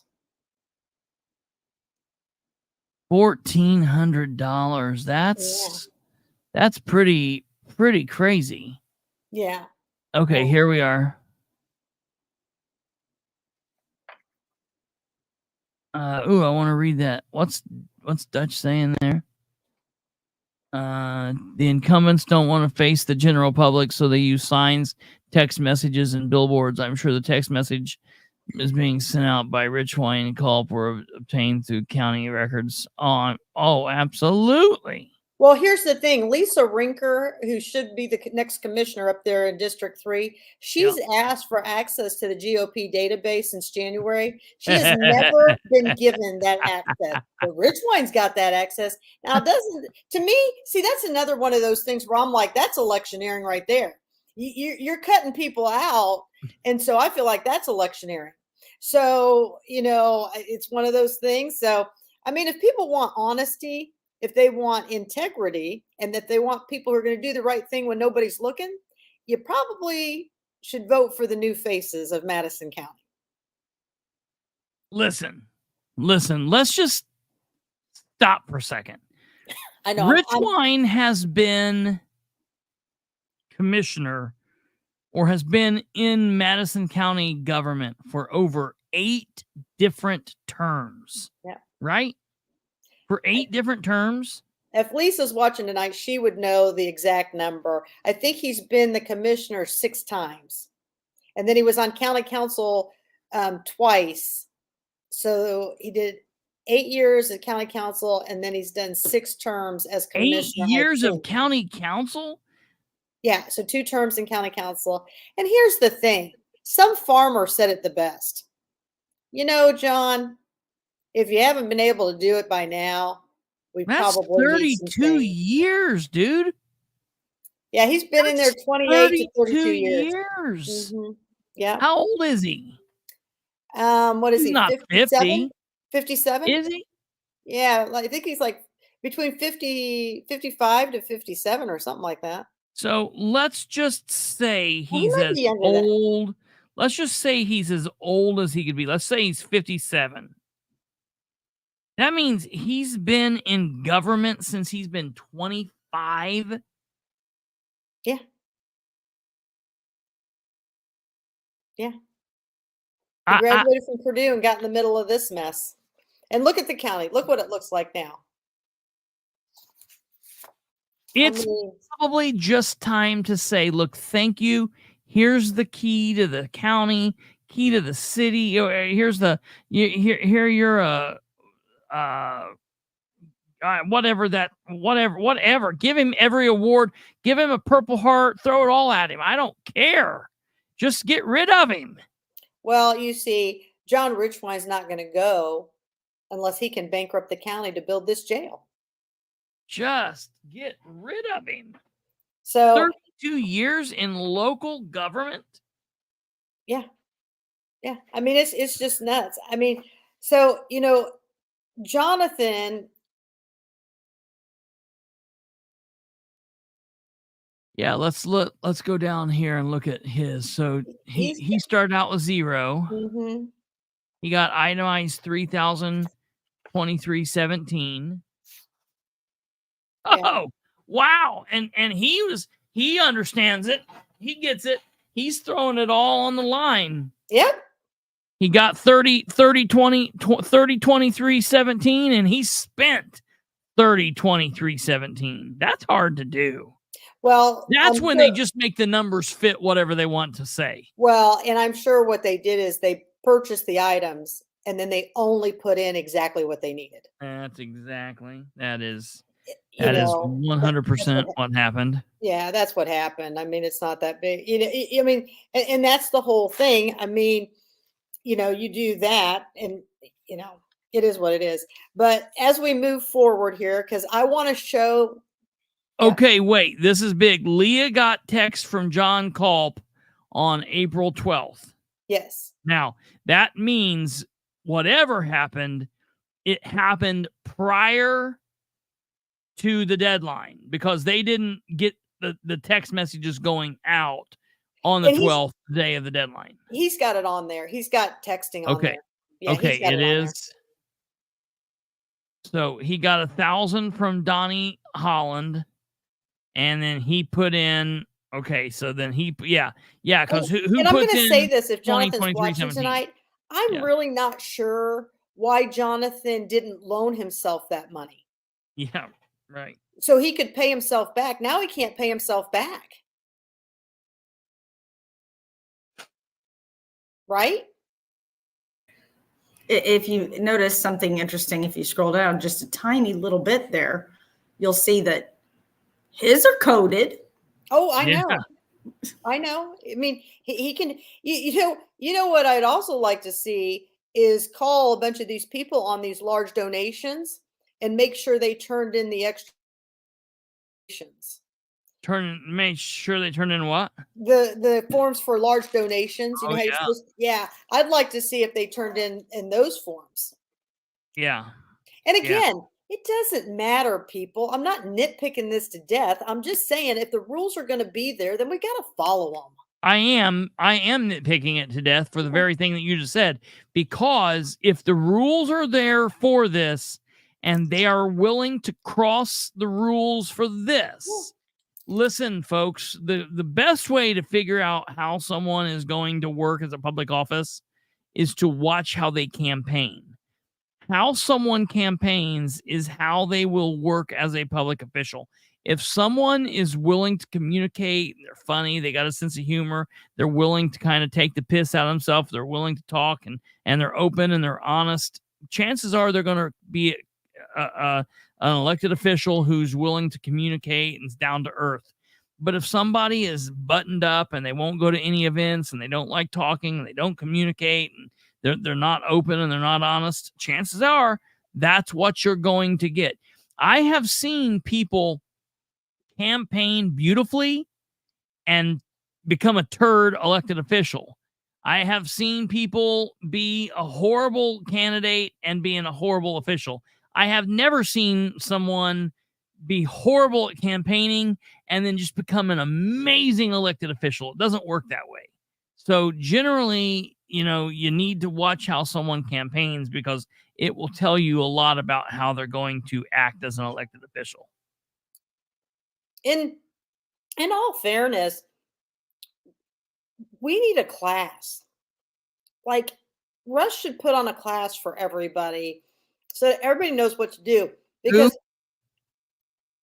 Russ or whoever the GOP is. Russ needs a class. Every one of these are different. I'm going to tell you this. I go in to turn this. I got the whole thing recorded. I go in to turn my paperwork. They're like, Katherine, we need to put your file number on there. You know how many of these don't have file numbers on them? Okay, whatever. Look, yeah, good. Put my file number on here for me. I'm fine with that. That's cool. Put my do it, don't do it, whatever. But it's okay if you don't do it. You're not going to get dinged for that. That's fine. Like let them try to ding you for that. because they, and that's the whole thing. I mean, let's go look at, now we're going to move into the pay to play game. Oh, okay. Now where we want to go? So let's go to Gardner. Hey, remember if that was up or down?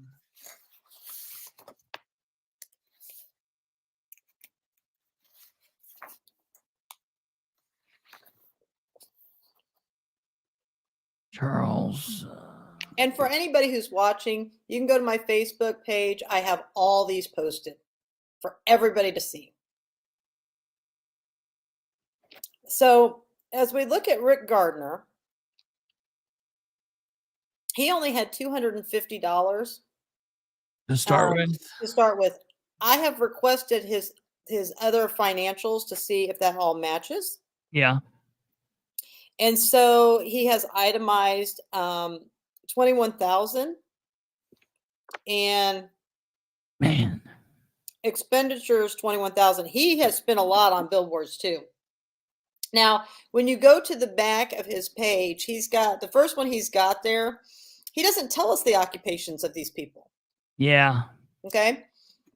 Michelle Daniels, she's a precinct committeeman up there in Elwood. You would think a precinct committeeman would donate to everybody fairly. Isn't she supposed to be campaigning for both Devin and Gardner?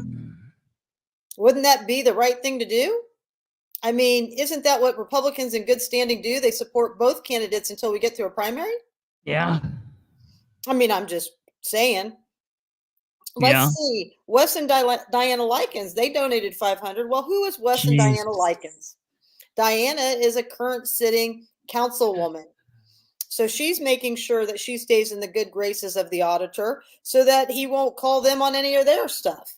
I mean, after all, Wes and Diana Likens only had to pay $2,500 back of $150,000 that got stuck on the taxpayers. Yeah, that's not bad. Right? Now we go on, and again, I'm going to watch these financials. Let me be very clear.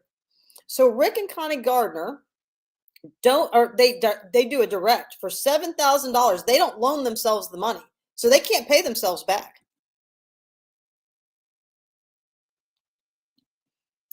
We go on to Evan McMullen. Who is Evan McMullen, fans and friends? Evan McMullen is an attorney employed by Jeff Graham's firm. Who is that firm? That firm is our county attorneys. He makes sure he stays and keeps his job. He gives $150. Then I don't know who Steve and Donna Jones is. They're down in Burgersville for $1,000. We got Brian Booker gives $500, and then Rick again. But wait a minute. Okay. And then Rick again. Keep in mind. Puts $8,000. Hold on though. Keep in mind he's getting this $1,000 from out of Madison County. He's getting this $500 from out of Madison County. So while this is perfectly legal and okay, just keep in mind, here's $1,500 that this is not coming to this candidate from inside the county. I don't like that. I wish there was some kind of law that said you had to only, at least statewide, and which this is statewide, but I think people need to keep that in mind. That's not county donation money. All right, go on to Rick and Connie Gardner. So then they put a direct again. I just don't understand why they're not loaning themselves this money. I don't know. So then, which I want to tell everybody that last night I figured this out. See where Rick's got $15,856. What that is in that column, it's not the running total. That's if he donated on the first page. That's the running total. So that's where that number comes from. So I just want to let everybody know because I did that wrong on mine. I didn't know that. You know what I'm saying? What are you saying? So this $15,855, he added his donation from the first page and this page. That's what goes in that column. I thought it was a cumulative, like you do the 575 plus the 500 plus the 7,000. That's how I did mine, but that's not how you're supposed to do it. Oh, no, it's cumulative of just the person. So like Evan gave him 150. Now, if Evan gives him another 150 tomorrow, in that new one, they would put 300. Get it? Are you there? She froze. So glad the RG. Leah's got a great comment here. So glad the RG can Okay. get. Oh, are you there? Sorry, you were I'm frozen. So did you? Yeah, you're right about what they're doing there. Yeah, so I didn't know that, but if anybody who ever wants to run, I just want you. So the most interesting Hold part. on. While you were frozen, Leah came on here with this comment that Kate said was good. So glad that Rick Gardner can give his campaign so much cash, but not pay the county back for everything he owes. That's Listen, Colt's in the same boat. yeah, right, So, right. I mean, at least you'll keep the same culture. But this is the most interesting page. Go down one more page. This is the most interesting contribution. This Beam, Longest, and Neff, $1,000. Let me tell everybody who Beam, Longest, and Neff are. That is BLN. And we're going to go to Mr. Richwine's report next. Does everybody know what BLN is? It's an engineering firm. Do you know what they do for us in our county? They do our bridges. Okay. And what did we just increase and max out in Madison County? Ding, ding, ding, ding. Our taxes. So let's see. The election comes, they donate money. Then the next thing we see, we're going to worry about our infrastructure and raise our taxes, which to Mr. Abel and Mr. Culp and all these other, it doesn't indirectly take any money from the taxpayers. Well, I got news for you. If we have a pot that we're taking 10 things out of and now we're adding an 11th thing, we're going to have to cut from somewhere, or we're going to have to raise taxes to replace it. So remember this in about 18 months when they're raising your taxes, okay? That it really wasn't that, because what they'll do in turn is the shell game.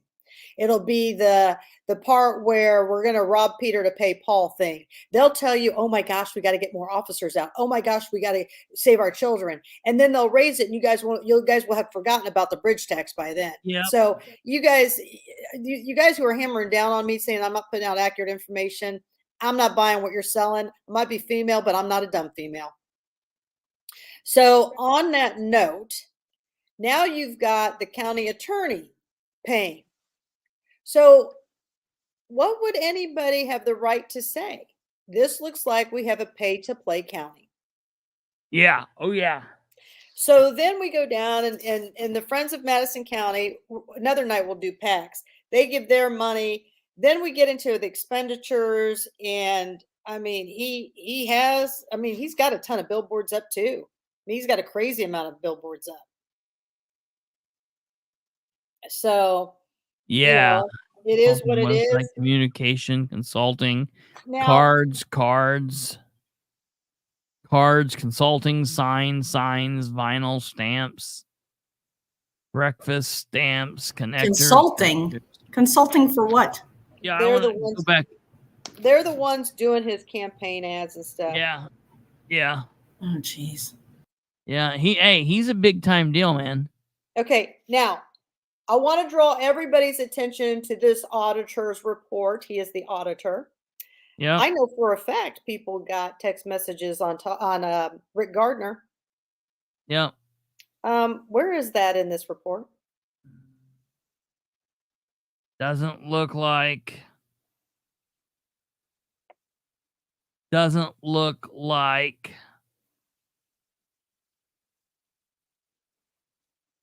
it's on there. I wondered about that because I knew that he was giving out. His was done, I know for a fact, before the 12th. Yeah, I knew that he had text messages going out. So where's his at? Because if you look at Jonathan's report, we know it's at least $1,000 some. So I'm just going to pull this out here, Mr. Gardner. If you want to tell me that it's your communication one, that there's the billboards on your. See, look at that. I mean, he's $8,000 in billboards. Yeah, and Culp's got more billboards than him. Well, 9,000. Yeah. So that's why I'm telling you, these are some jacked reports. And this is why you need an auditor in there who can look through things and call, yeah, no, this doesn't even match. So that's the whole thing. That's gardeners. That's a pay to play. Let's look at Mr. Richwine's.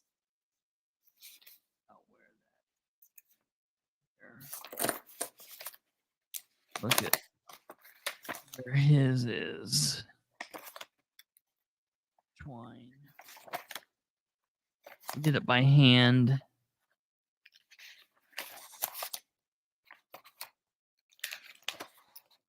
Oh, okay. The Friends of John Richwine. Well, let's look at Mr. Richwine. So Mr. Richwine started with 32, and I've you have it up there?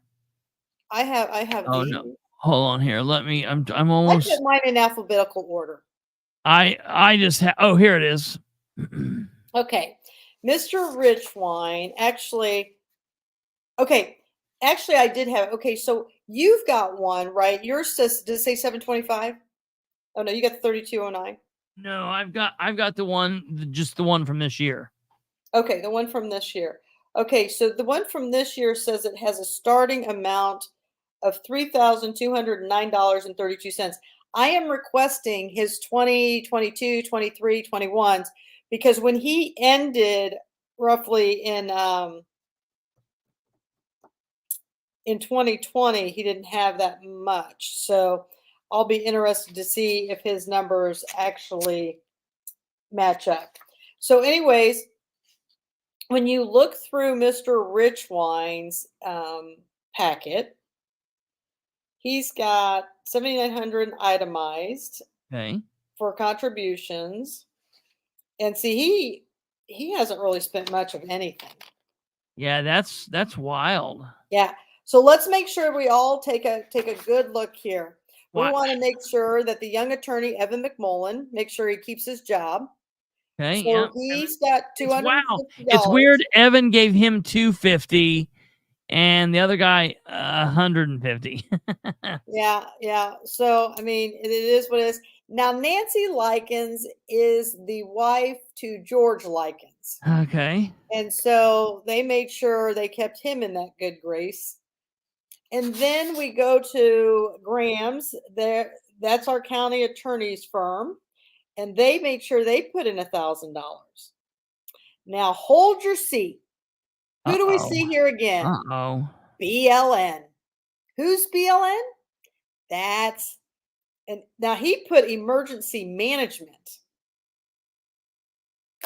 Well, that's interesting because BLN is our engineering firm. Is this one go? Yeah, this one's Gardner's. What? So I'd be real interested to see this BLN Emergency Management LLC. Emergency management. Because let me just tell you something on Gardner's, okay? Follow me. Beam longest in Neff is at 8320 Craig Road in Indianapolis, Indiana, 46250 on Gardner's, which we know is the engineering firm. The BLN Emergency Management LLC is 8320 Craig Street, Indianapolis, Indiana. So boys, which one is it? Because it's the same address.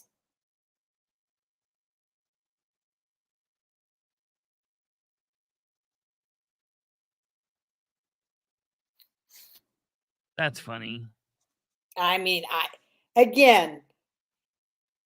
I may not have all the experience in the auditor's office, but I can read.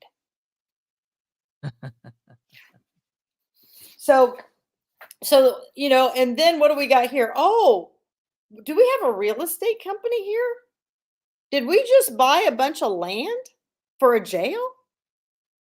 And they gave $2,500?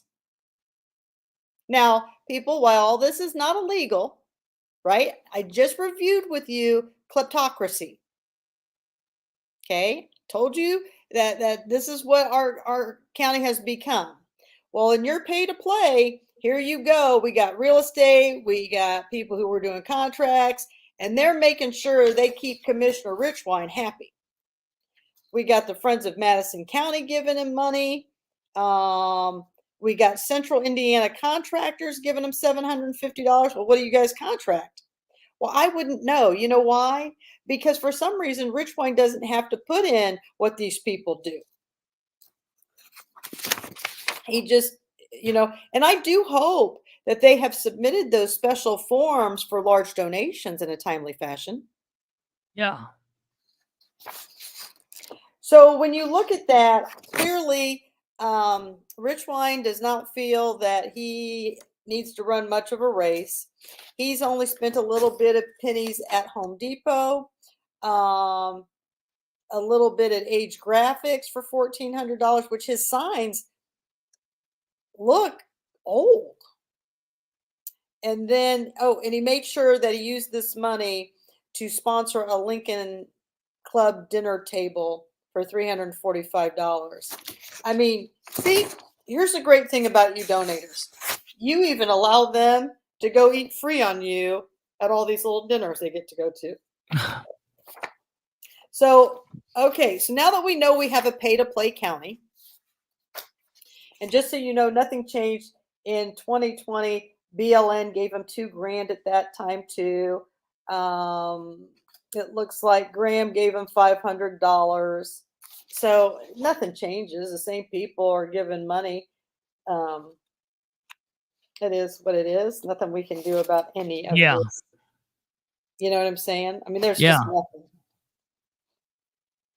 George and Nancy Likens gave him $500.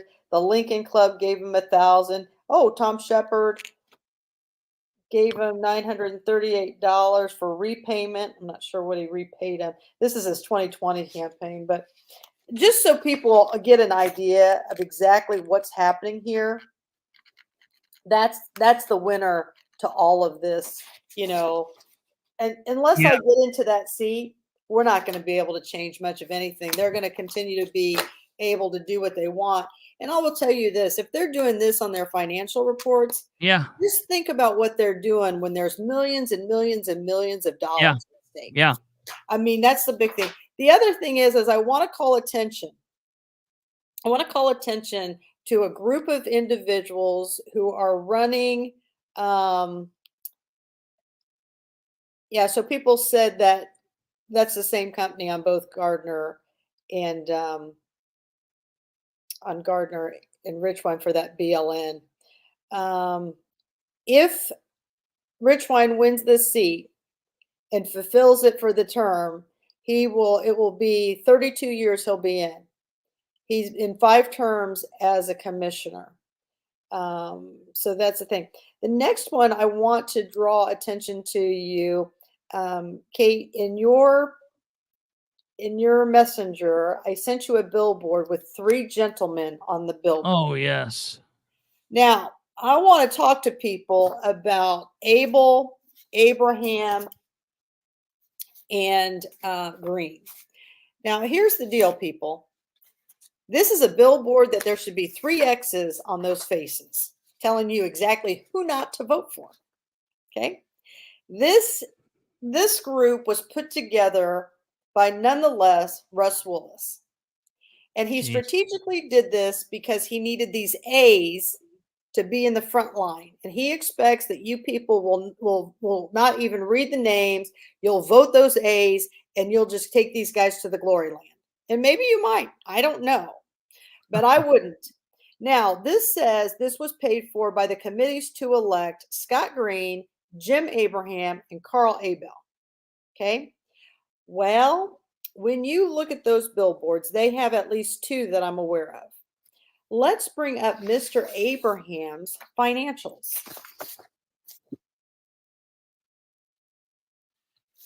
Now, say it again. Hold on. I was frozen. All right, you want? Okay, let me pull his up here. Okay, Abraham. What's he running for? Council? Council at large. All right, I got him.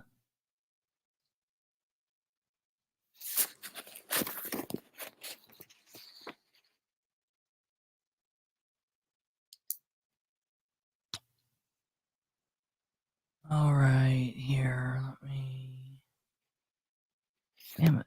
All right, here we are. We're right here right now. Let me pull it up. View tab. And there we be. Now, I'm going to give Mr. Abraham a pass because maybe this form is incorrect. He puts that this is from April 1 Yeah. to April 12th. Maybe. I don't know. But what I want everybody to look at is that he's had a $400 donation. Yep. He has $400 total. And right below there, cash on hand is $400. If his committee to elect helped pay for those billboards, where did you pay it from? Yeah. Yeah, $400. He's got Friends of Madison County, $400. They came into him, and that's it. Okay, So, now here's what I want people to, because everybody's got one. Every county's got one, Chris. You got one over there in your world. I got one over here in my world. This Yeah. gentleman was nothing but a plant seed, and that's it. If let me tell you something, people, we're playing poker here. Yeah. They're showing us their hands. So now you know what you're voting for should you vote for this gentleman. I don't know the gentleman. I'm just saying clearly he has no investment in the people. He's not even going to campaign. He thinks you guys are just going to vote him because he's got an A name and he's going to get in there. And if he does, shame on us. Shame on the voters. So I'm not sure how he contributed to that board and why his name's on there. So I got questions with that. Now, let's bring up Mr. Abel, who's also on that thing. Oh, yeah. His was back here. Now, on Mr. Abel, I just want to let everybody know here that on Carl Abel, he was a Democrat until 2018. When his wife decided to switch because she knew she wanted to run for the Republican clerk. She is the Republican clerk, just so everybody knows. Or no, recorder. She's the recorder. So Yeah. I just want you to know that they are related. So he's got all of his in here too. And it looks like he has $1,300 left on hand. Oh, wait a minute. Who donated to him? Go down. Evan McMullen gave him 500 Benjamins. Yep. Who else? Look at this. Who else? County Councilman Rob Steele gave him $500. Yeah. But now you guys know who you're voting for when you start to see who the players are. The Friends of Madison County gave $400. So then Carl Abel, see, he was smart enough. Carl Abel loaned himself $4,000. Where do we see that at? It's on the very back. He didn't put it on that page. I thought you had to put it on that page too. But he's got it on the back page. Debts owed by this committee. But see, I thought he had to put that back there where he has Evan and those guys.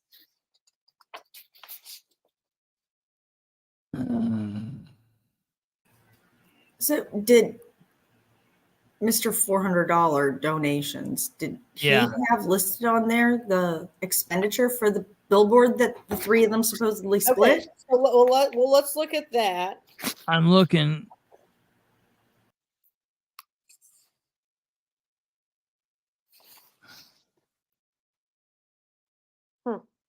No. I don't see the billboard. So who paid for his billboard? Well, so we got one more financial to go through. Yeah. Okay. Who's the other financial? So the other one will be Dr. Scott Green. Scott Green. Let me find out where his is.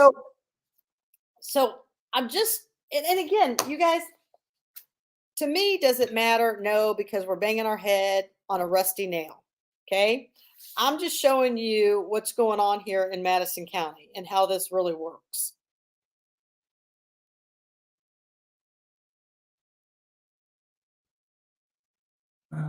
Scott Green.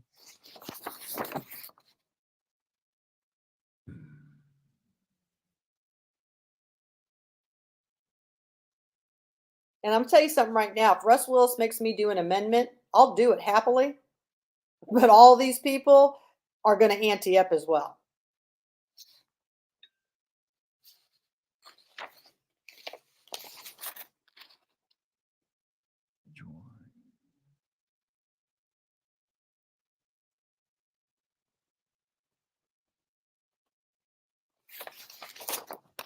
Ranker. Man, after a minute, it all starts looking the same. Hold on sure. here. Abel.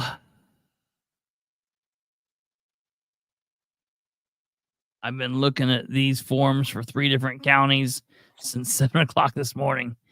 Okay, here we go. Brizendine. It's handwritten if that helps you.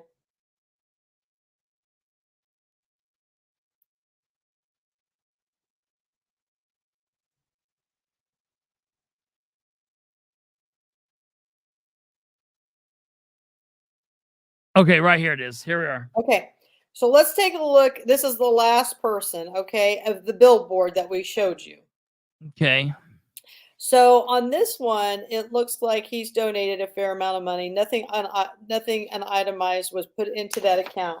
So if we go look, Dr. Green, I mean, he's financed his himself. He's put in $8,000. And then Cheryl Hardacre gave him $100. The Friends of Madison County gave $400. I think Shelley Boggs Harvey put out a thing that says if the Friends of Madison County supported him, don't do it, right? So let's get to the expenditures. Let's just get right to those. Okay. I don't know that I see. I don't know. I don't know what Sign Rocket is. Now he's got Sign Rocket for signs, right? For $3,772. He's got several 4x8s out. I would imagine those are for the 4x8s. Yeah. But I don't see any. Sign Rocket is yard signs. Okay, well, I don't see any billboard payment here. Somebody want to tell me who paid for those billboards? Well, so probably very similar to the situation in Delaware County where the PAC did, and then nobody put it on their form. I would say probably what happened is one of the PACs did, and then no one put it on their thing, which is a problem. It's not correctly but done. the disclaimer on the billboard itself says that those campaigns paid for it. Exactly. Does it? Yes, it does. Yeah, if you pull that up, paid for by the. I can pull it right back up again. Here you go. Paid for by the committees to elect Carl Abel, Jim Abraham, and Scott Green. I want all of you to know, while these people believe that I'm spewing garbage, no, I think I'm just having some accountability going on. It's just the truth. It's accountability.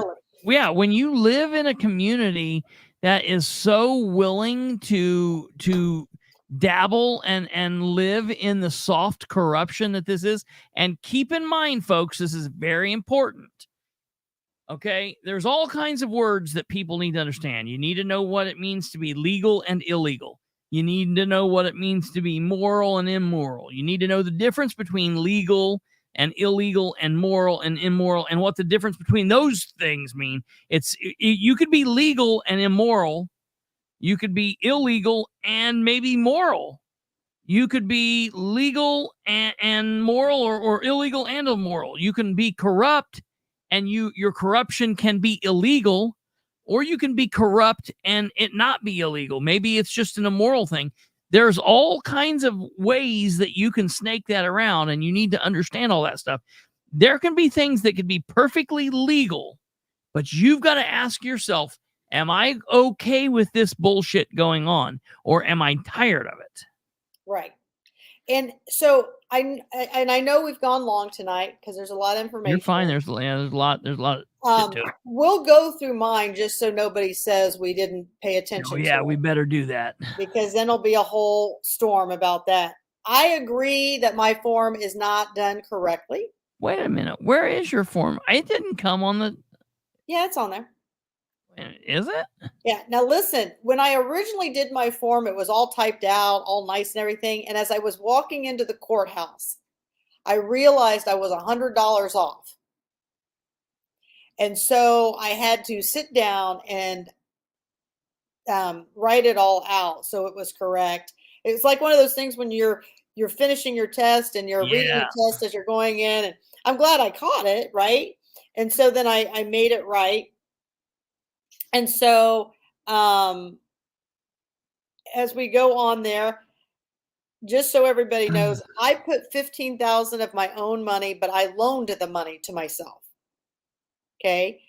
And then I had a little bit of money that was I've made through donations and things as we've gone through that.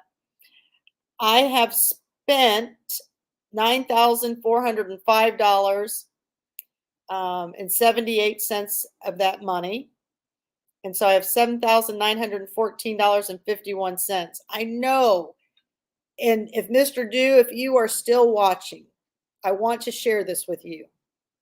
People have begged me to send out a negative flyer on Todd Culp. I am not interested in spending that kind of money. And so, just so you know, Katherine has not done that. She has no plans on doing that.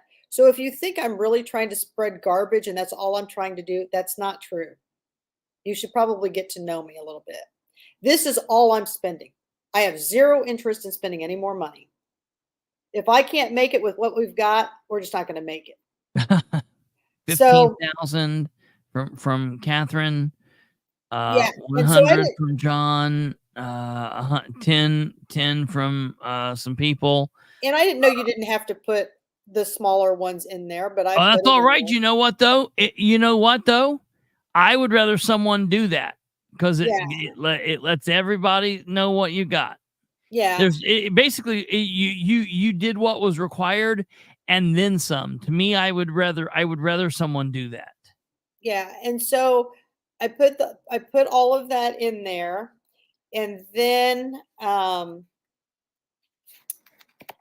showed. I mean, signs aren't cheap. I'll tell you, you guys, they are just not cheap.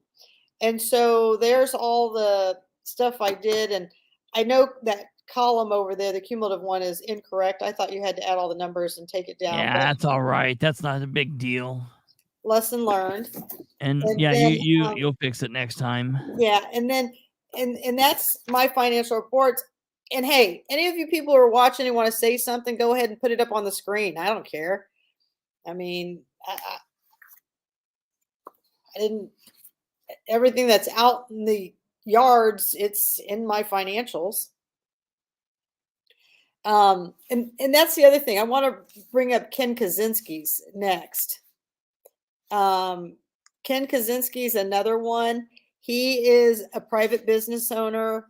He has had a very terrible time. He owns the pawn shop up there in Muncie. On Friday, somebody came into his pawn shop and attacked his employees, and the person who attacked the employees ended up getting shot.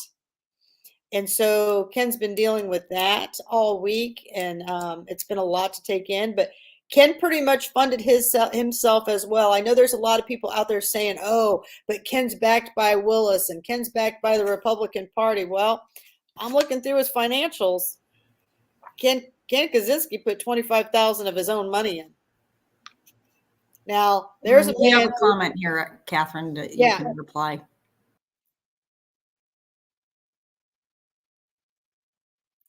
Okay, why put 6,000 into? I put 15,000 just to cover me, right? And he's asking about the 6,000 into the account. Listen, just because I put $15,000 in there doesn't mean I want to spend everything in the bank. And so that's one.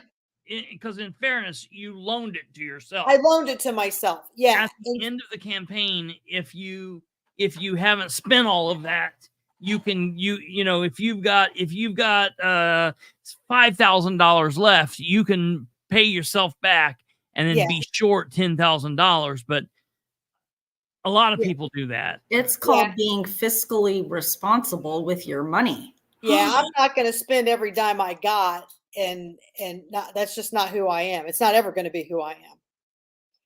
And so, you know, and Ken Kaczynski is another one. Yeah. You know, Ken put in 25,000. He wanted to, and here's what you got to look at. Ken is a business owner. I'm a business owner. We made sure we had enough money in there to cover our expenses, but didn't mean we had to spend all our money. You see what I'm saying? And that's the fiscal responsibility that you're looking at, and that's, I bet you the same thing when he's surveyor. He's not going to take all this money and then say, I got to spend every last dime. Yeah. Where can we cut costs? And so that's the thing. I mean, so Ken put in 25,000, and then, and Ken did do a Schedule D. He even notes it on his sheet, but Ken's got like 200 signs. I mean, he spent some money. And so, and he's got all his recorded here. He's even got a gas where he spent money on gas, Yeah. Let's see. So he's got all of his stuff in here, and here's the thing. The one thing that's not recorded on any of these financial reports, and I actually was talking to Ken earlier today, he says, what about the people who donate their land to us to let us put a sign up? That's really big.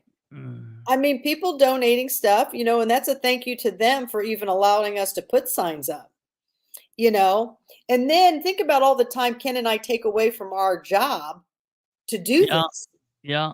I mean, Ken and I are business people. We could be out making lots more money, but instead we've decided to volunteer our service, our knowledge, and our time to help the community and be good stewards. Yeah. And we're not asking anybody to hand us a handout so we can get elected. We're trying to do it on our own. Now, we're not saying we wouldn't take somebody's donations. Don't get us wrong. And I'm not speaking for Ken, but clearly right now, we're the wild cards. Nobody's given us money to make this happen. Yeah. But he's done a good job. He's got a very detailed, thing down here.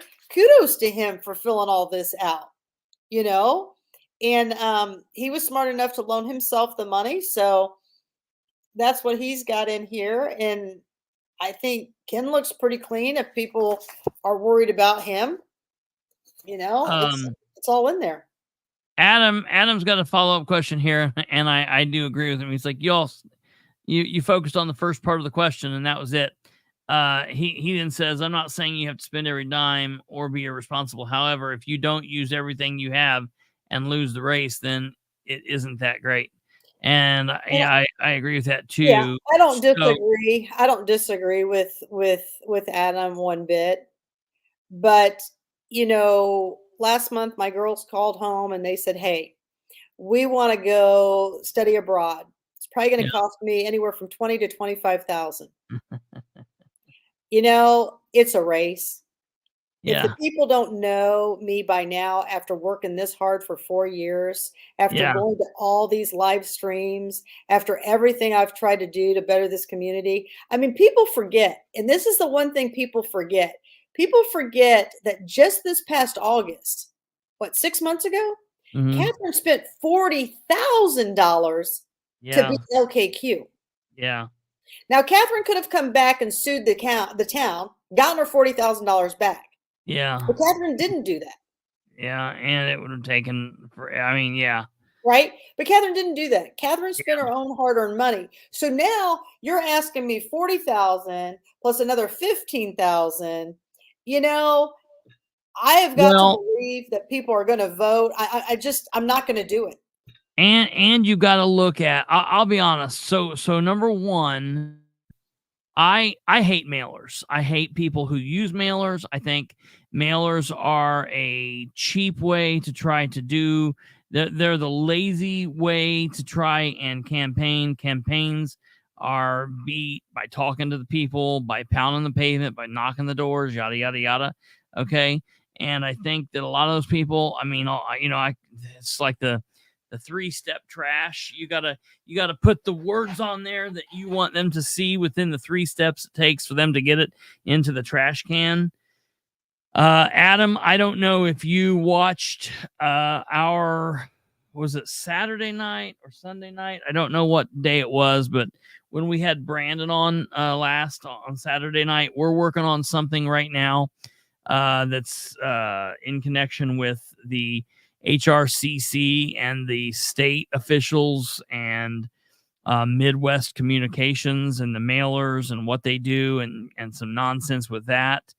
So right now I got kind of a bad taste in my mouth with mailers. I honestly don't think a mailer is something that is specifically helpful. I mean, it can't hurt really, but I don't know that it's going to help. I mean, I think honestly, I'll be honest. I think if she took, I don't know how much of that $15,000 you have. I don't know what it said you have. What your on 7,000. hand was. What? 7,000's left. You got $7,000. I mean, I don't know that you need to spend all that. I think if you took $1,000 of that and did some like blast radio ads like the last week of the election, the last couple days, or some big newspaper ads or something like that, and did that for a couple, $500, $600, $700, that might be more beneficial than doing a mailer. I think there's some things that you can do and still be frugal and still not blow all the money, but still spend, another 500 or 1,000 of it maybe and be beneficial. There's things you could do. But I don't have a problem with her not doing a mailer. I don't have a problem with that. She's been very outspoken. She's been everywhere. I want to tell you something. I've talked to people all over the state, and people are saying, man, Madison County is inundated with her signs. Her signs are everywhere. So I got to say, there are people all over the state that is knowing and starting to know the name Katherine Callahan. And that's a good thing. I mean, they've got the message out. And the bottom line is that's what it is. Good publicity, bad publicity, it all fades away, but people remember the name, and that is helpful. So I think she's done a good job. People will remember. I want the people to be better. I truly want what's best for the community.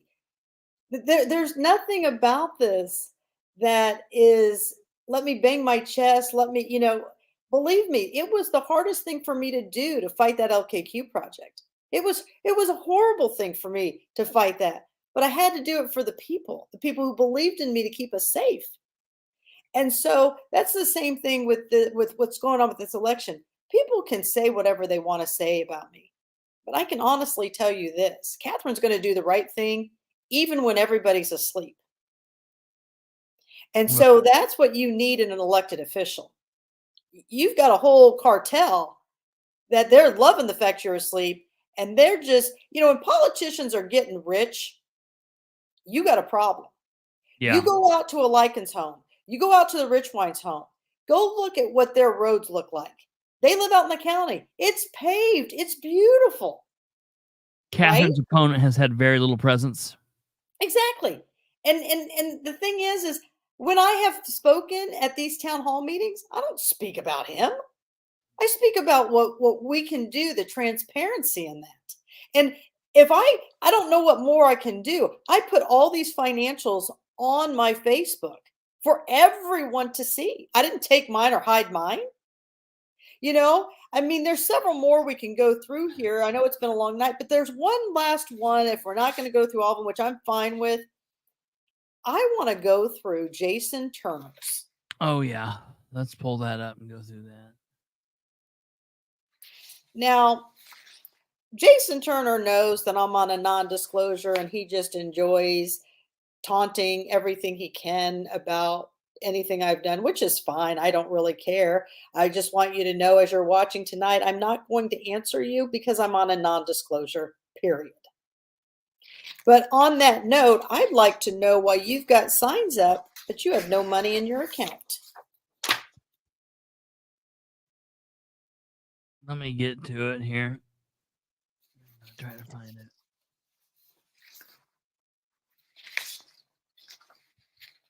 Callahan.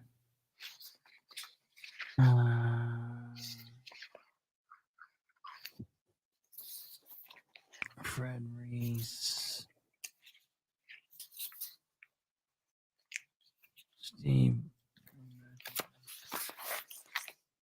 Okay, I think it's okay. Right here we are. Right here we are. Okay, so I'm glad we looked for this.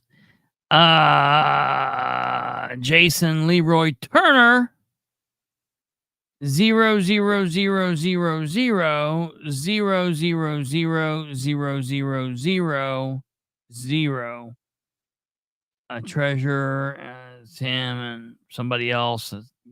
That's all that. Good. Has he ever run for office before? That's that. No. No. So this is his first go. This is his first run. You want to show us, Kate? Do you have his sign? There we go. Look at that. Jason Turner for County Council at Large, a common working man. And is there a disclaimer on this? No. There's no disclaimer. That's a problem, Mr. Turner. Now, this looks like something I would have printed out with my computer and stuck out in my yard. So is this a sign that's being seen around the county? So this is mass produced. I have no idea. I don't pay 2 licks of attention to him. I'm not going to lie to you. He's a none such to me. I mean, he clearly got into this fight just to, again, another Russ Willis. Let me get in this fight so I can cause havoc, derail the people, because, doing the right thing is a problem. And even if he made these at home, he would have had to buy the paper that he put it on. Yeah. It don't matter if he mailed them, if he bought them at home. He still has to put disclaimer on, and he still has to fill out a thing. Yeah. It still has to be on there. Exactly. There is no hiding it. If you put a sign out, if you put one sign out, you better put a campaign form together, and it has to be right. Period. Yeah. I mean, and that's the whole thing. Lisa Rinker, let's do Lisa's real quick, because I have a feeling she has watched tonight. Lisa Rinker, she's put in a ton of money as well. I mean, and I'm going to be honest with Adam and you guys, I'm just sick of spending money.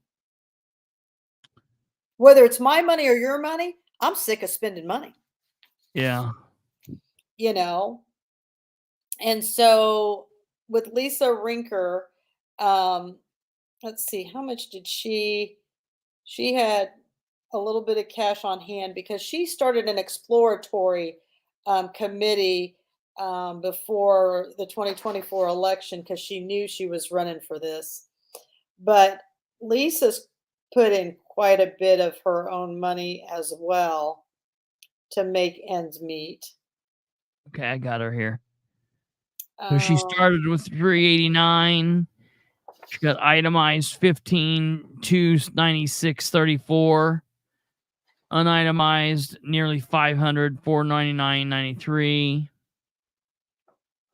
And then she's put in a total of 12,800 of her own money, and she's loaned that all to her campaign. She's put a significant chunk of change in too.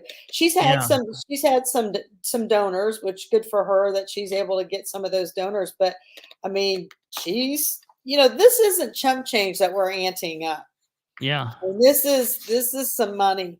And so, and she's spent quite a bit of money on signs. I mean, look at her.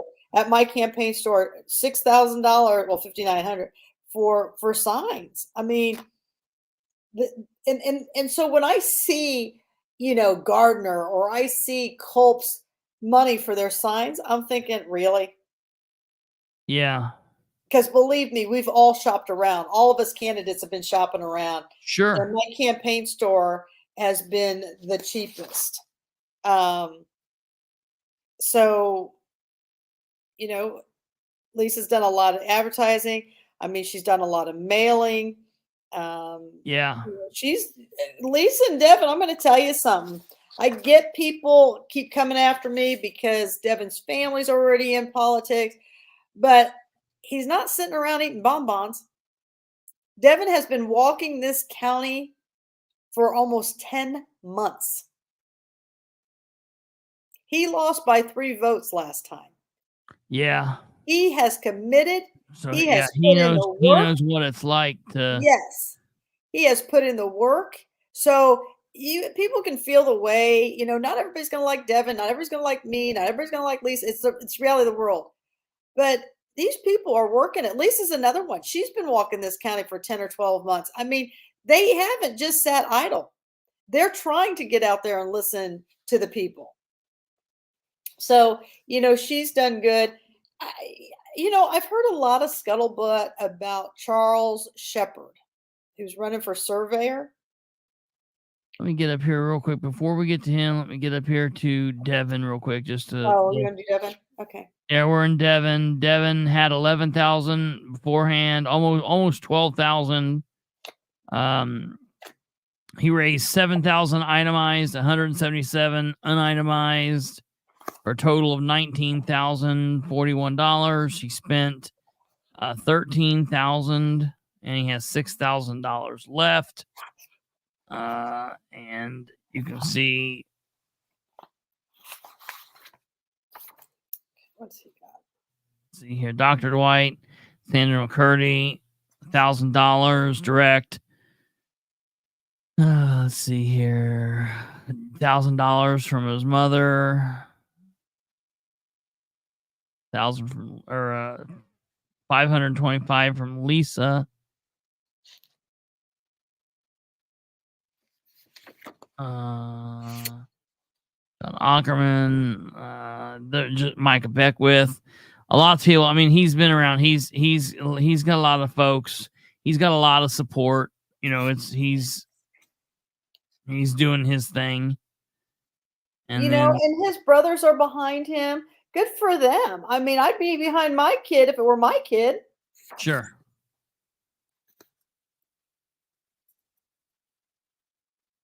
Okay, yeah, look, so here's the money he spent: campaign signs, social media, magazines, printer, newspaper, printer, mailing. So he's doing it right. Now, who else did you say?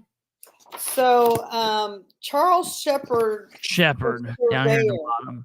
Now the surveyor race, they put in both of them, Ken and him. There's not an incumbent running for that.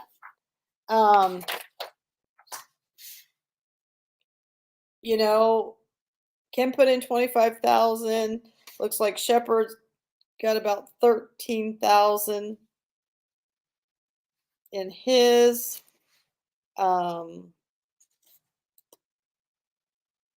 Shepard, what now? Shepard looks like he's put in about 13,000. Well, itemized 13. Okay, let me find out where his is. He did the expenditures. Wait a minute.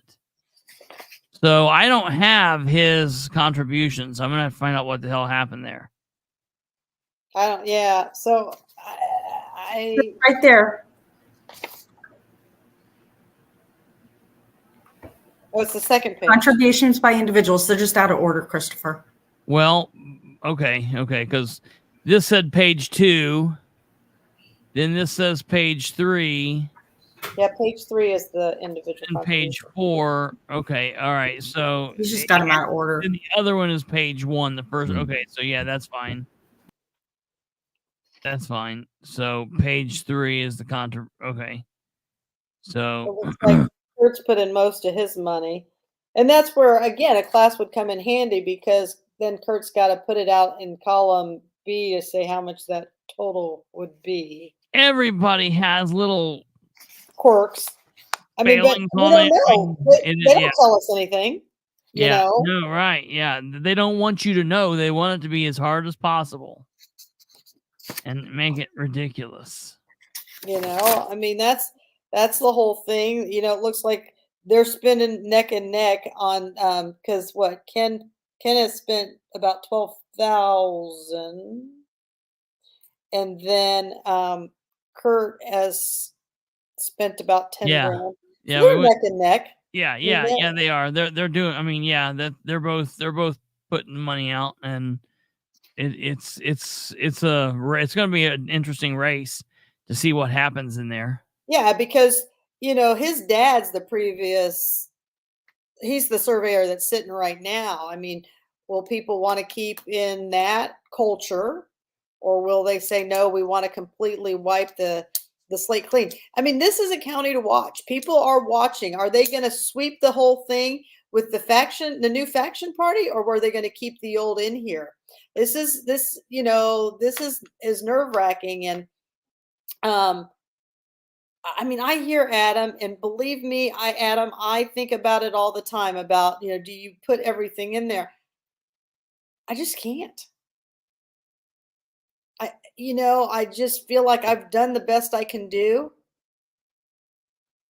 And I'm just going to give it what it's got. I mean, when Abbott ran, I was the treasurer on that. And of course, I was the one that invested the most money into that campaign, other than that Abbott didn't put much in. And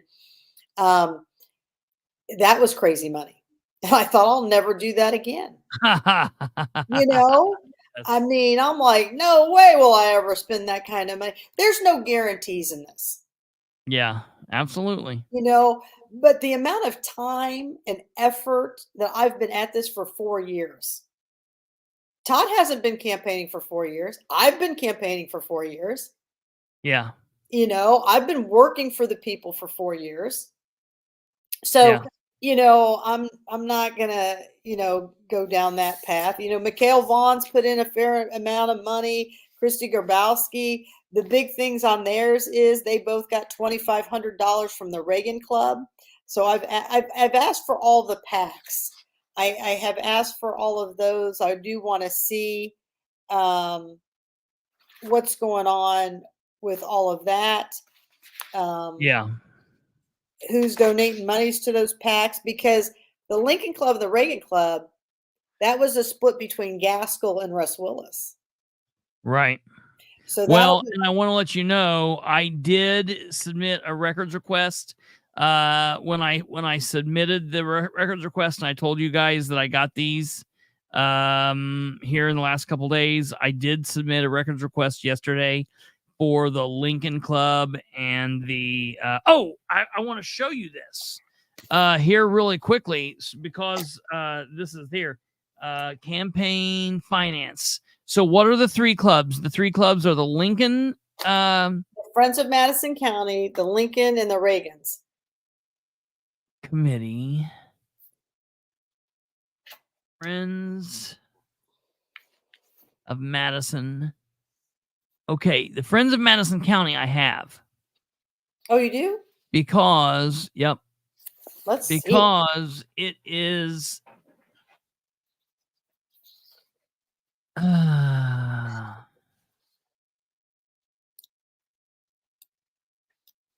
And Miss Crooms didn't. No, wait, is it? It's, what are the 3?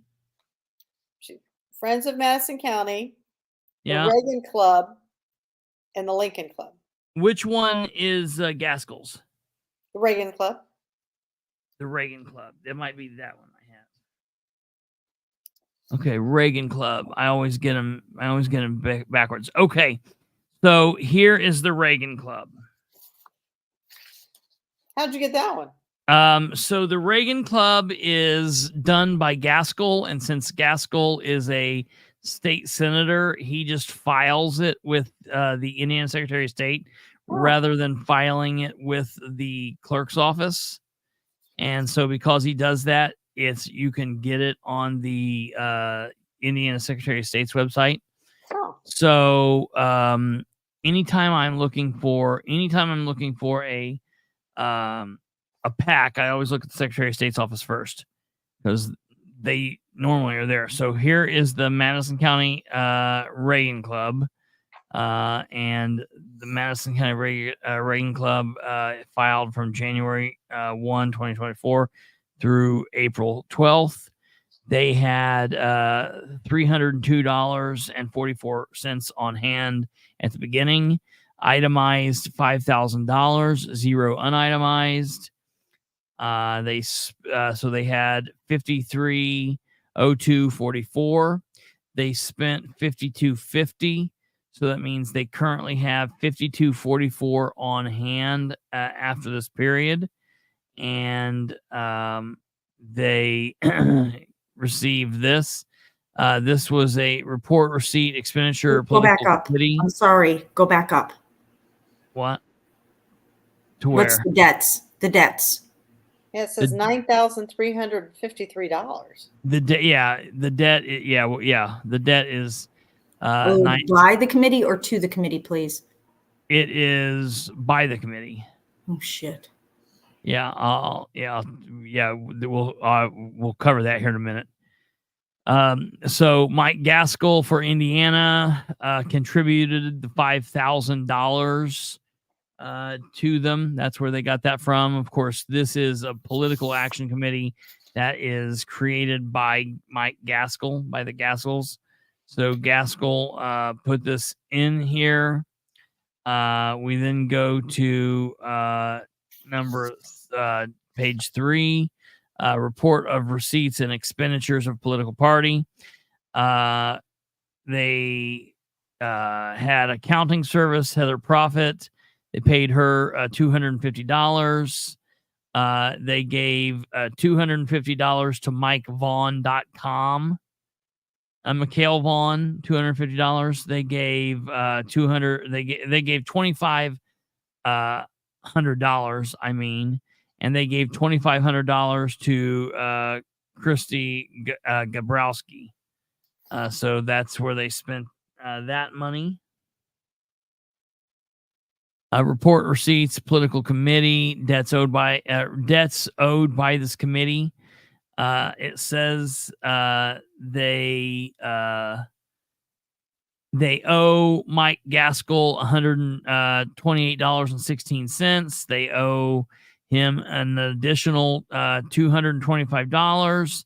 They owe him an additional $467.56.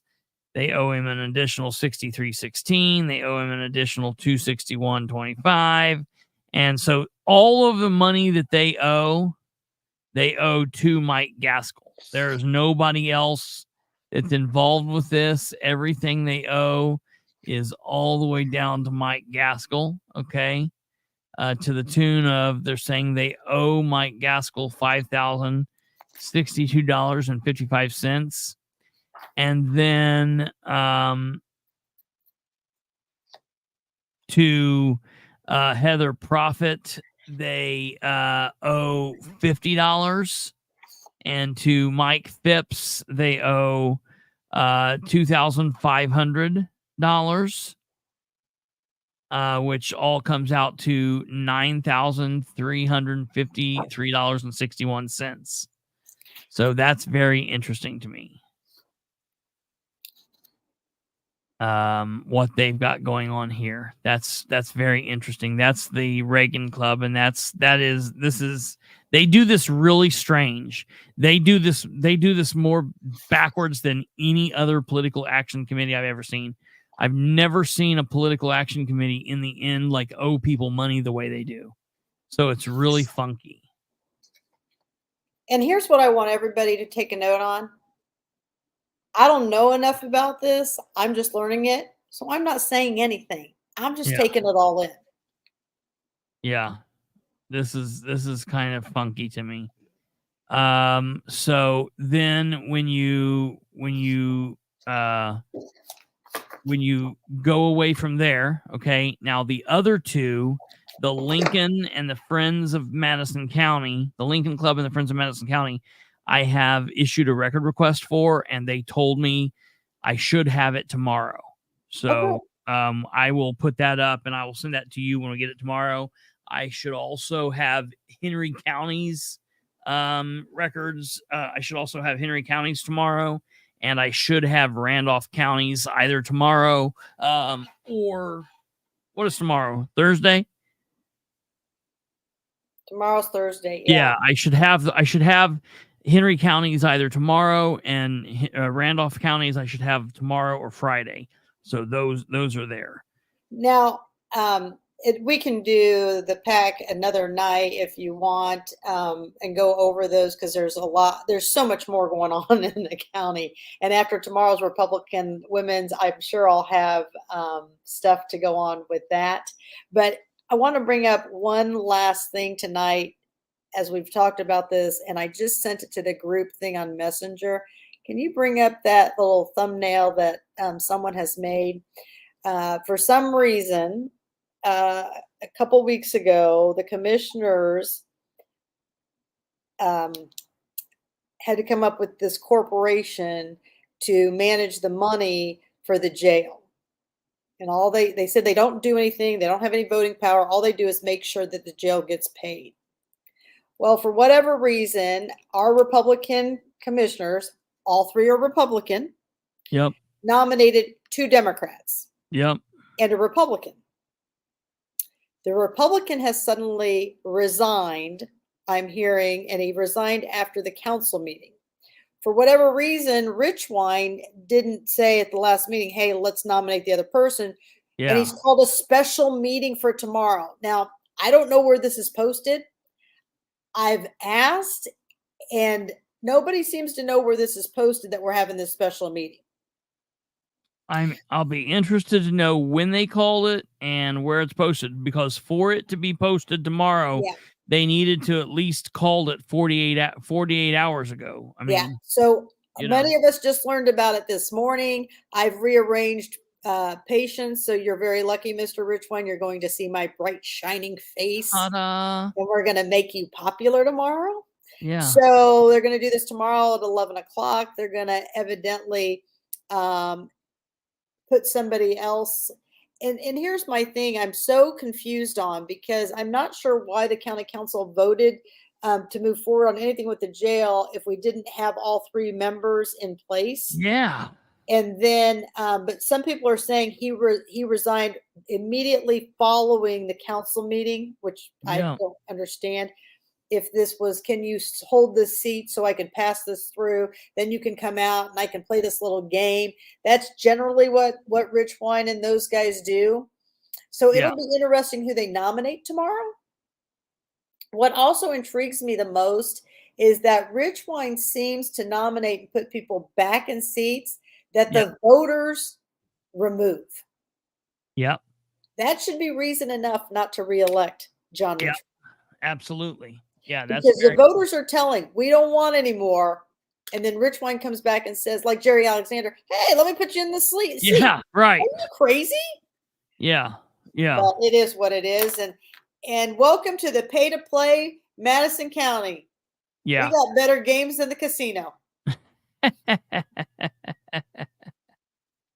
You will be there tomorrow and you will be recording on that? Yeah, I'm going to go tomorrow and put that on live and see what, I mean, I bet you it's a 10-minute meeting. I'm going to miss all these patients, and stuff, and moved everybody around. And it disrupts my patients too. I mean, that's what people don't understand. There's so much more that goes into this. It's unbelievable the amount of time and commitment. It is definitely an undertaking for someone who wants to be a public servant. It is an undertaking, and to do it right, it is a massive undertaking that happens, and it doesn't stop happening. It happens from the time you decide to run on up through until you're no longer a public servant. Yeah. And it is definitely a crazy game. Yeah. So we'll see. We know there's a team running against me, running interference, trying to make sure, just like that do. I mean, they want to make sure that I'm not in that seat. I don't know, a lot of these people that are promoting them are people that, really rely on their jobs with the auditor's office. I get it. I'm not looking to come in there and remove anybody from their job. I'm just coming in there to look to say, hey, what can we do better? Where can you cut corners? What can we do? This isn't, we're not at the buffet, okay? Yeah. Where you can just have everything you want. Yeah. And so, yes, it'll be new for people should I get elected. And I hope people will elect me. But, if you don't, I respect what your decisions are. It's a great thing about America. Yeah. Well, before we roll, I have my big announcement that's gonna pissed me off, but I want you to hear this too. And a couple people asked for it, so I wanted to let everybody know this. So, today, so back when the whole thing happened, I said this in a couple different shows. Back when the whole thing happened, when Russ was telling Rebecca that she was breaking the law, I was like, he's full of shit. She's not breaking the law. She's not going to go to jail. She can't be charged. This is nuts. And I was being very adamant about that. And I said, like, I don't ever second guess myself, but I like got off the phone call with him and I got off the phone with her. And when I was laying down that night and thinking to myself, I was like, started second guessing myself. And I was like, ooh, man, I want to make sure. I hope I was right. I think I was right. I think she was legitimate in what she was doing. So I called Luke Britt the next day and I had a very long phone call with him, and he did not seem to be happy with Madison County. And he was talking to me and he was like, yes, anything they could have seen with her eyes, she should have been able to do that. Now, in fairness, he said there's a lot of tedious craziness that goes in with the election law stuff, and that's not exactly my cup of tea. But as far as public documents and yada, yada, yada, she should have been okay. And I said, well, they're telling me that she can't do it and that she needs to file a record request. I'm going to file a record request, and they're telling me they're going to deny me. And he said, well, if you file it and you get denied, submit a complaint to me because I will call them. They'll have to give you those records. I said, okay. So I do just that. I submit a records request on the 29th of March to Linda. She kicks it over to Jeff Graham. Jeff Graham tells me he has it on like the 1st. I don't hear anything back. He tells me that he has a response on the 19th. He sends me the response back, and I am denied getting those records. And he tells me the reason that they denied me those records is because they are sealed. They're sealed. And the reason they are sealed is because anytime ballots, are ran, that after the election, those are sealed. Well, I'm thinking that this wasn't an election. It was a public test. Okay. So he denies me, and I go through all the trouble. Russ actually responds back the next day in an email. He responds to Jeff's email, but he sends it to me too, and just says excellent. So like he's happy to hear this. It just goes to show you what a dickhead Russ is. So I submit my complaint. I push together all of my information, and I put my complaint together for the public access counselor, and I got it ready, and I sent that complaint in. Here's the complaint. I'm letting you guys see this. Here's the complaint here. And it says public access complaint against Madison County. Public access counselor Britt et al. Below, you'll find 7 attachments. They all pertain to a record request denial complaint I am submitting to your office. The complaint is against Madison County Clerk's Office, the Madison County Election Board, and the Madison County Attorney. Below, you'll find your official form that I have filled out. However, it needed more space, so I used Google Docs for a supplemental narrative. My supplemental narrative is 2 pages. So between your official form and my supplemental narrative, that makes up 3 of the 7 attachments. Next, you'll find a copy of my original emailed request for records I sent to the clerk's office on 3/29/24. That's the 4th attachment. The 5th attachment is a series of pictures that I included with my initial request email. And I did that so they were absolutely clear on what I was requesting. I said attachment 6 and 7 are the denial email sent to me by county attorney on 4/19/24. And then the email reply to that from William Russ Willis on 4/20/24. All of those attachments in the order I have listed lay out my complaint. However, for more evidence, you will also need to click the following 2 links that will take you to a recorded video of a public meeting from 3/26/24 and a recorded phone call between myself and Russ Willis on 3/27/24. I will provide you with those links and then timestamps that make your process easier. And then I included a link to the Madison County Election Board meeting. I said if you click the link, it will show you the full meeting. However, if you jump to 4333 timestamp, that will show you where Rebecca Kroom starts to try the video and the documents, and shortly after Russ tells her it's the Russ Willis code or whatever. Link to the recorded phone call between Kristopher H. Bilbrey and Madison County Election Board President Russ Willis on 3/27/24. If you click the link, it will play the entire phone call between Russ Willis and myself. However, if you jump to the time 6/22 timestamp, it will play the comment where Russ Willis tells me that they will plan to deny any record request for these documents.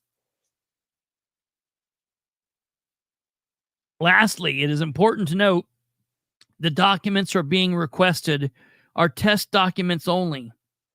They are not real election results. And we attempted to get video or pictures of them during the public test meeting, but they denied Rebecca from doing that. So now they are attempting to say that these documents are sealed, and we're just out of luck. Look, I was a police officer, and when we sealed evidence in bags, we would keep it sealed. But if it was ever needed for testing or court, those seals could be opened, inspected, and then resealed, and it's not rocket science. I am requesting these documents to attempt to prove everything is above board, but everything they continue to do just flies in the face of that. If you need anything further from me, please reach out to me by texting or calling, yada, yada, yada, or by emailing, yada, yada, yada. And then I submitted to him my evidence, okay? And I put all that stuff down there, and I let him get that, okay? That's what that is. So today at about... They denied you. Well, it's a little bit different than that. So basically what happens when you submit... So I don't send that to the clerk's office. I send that to Luke Britt's office. Sure. And basically what happens when you submit a complaint, Luke Britt's office does one of 2 things. They pick it up, and then they tell the other side they have 2 weeks to write their form, and then they think about it all, and they come up with a ruling. Or they say, hey, this doesn't really rise to the level of a complaint, but you should get your records. Let me call there and make that happen.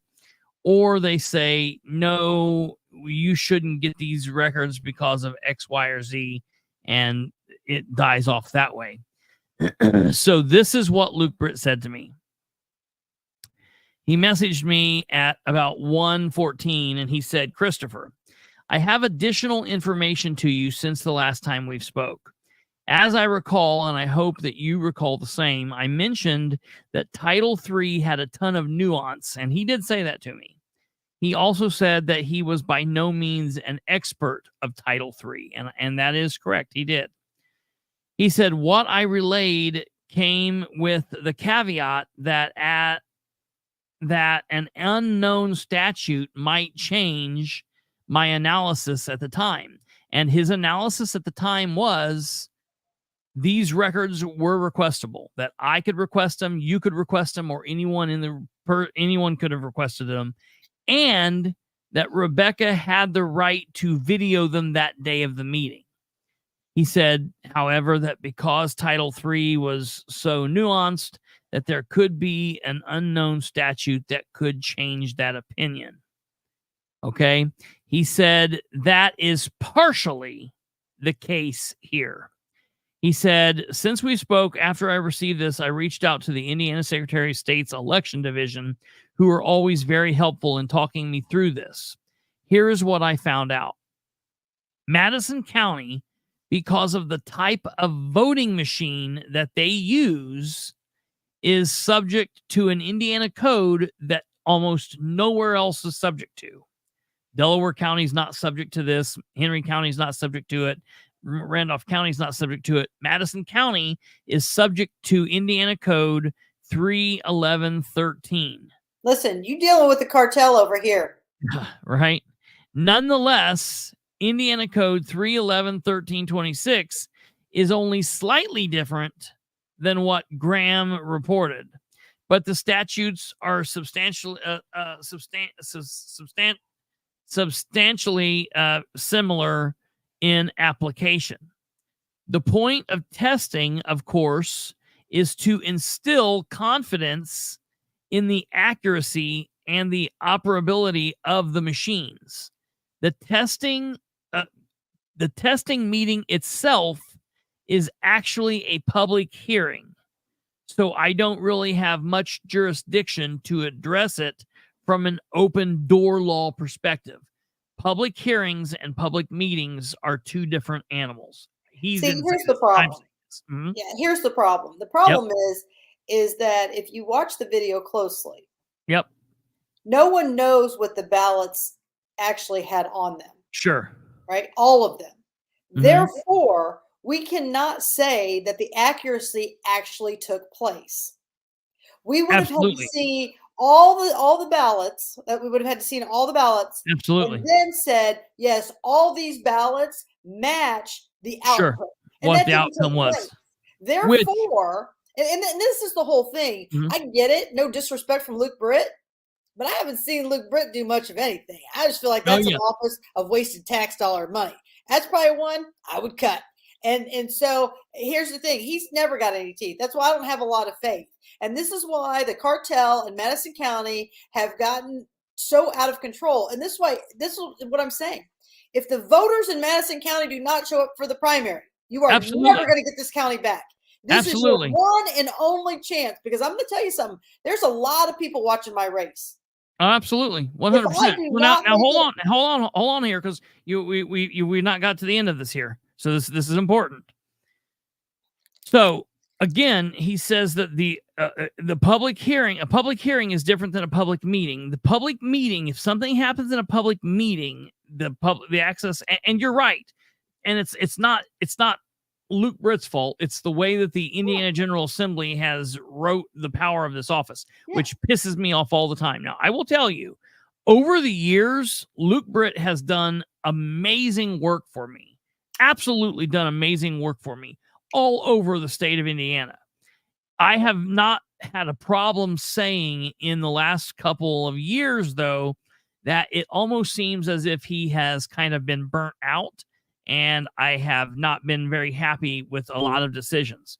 That culminated in his decision to do whatever he did with JD and be very supportive of this 1338 from last session, and then it ended up screwing him in the end, and now he's like, got even less power. So that's what he gets for screwing around. All right, so he goes on and he says, the records piece, however, is a little different.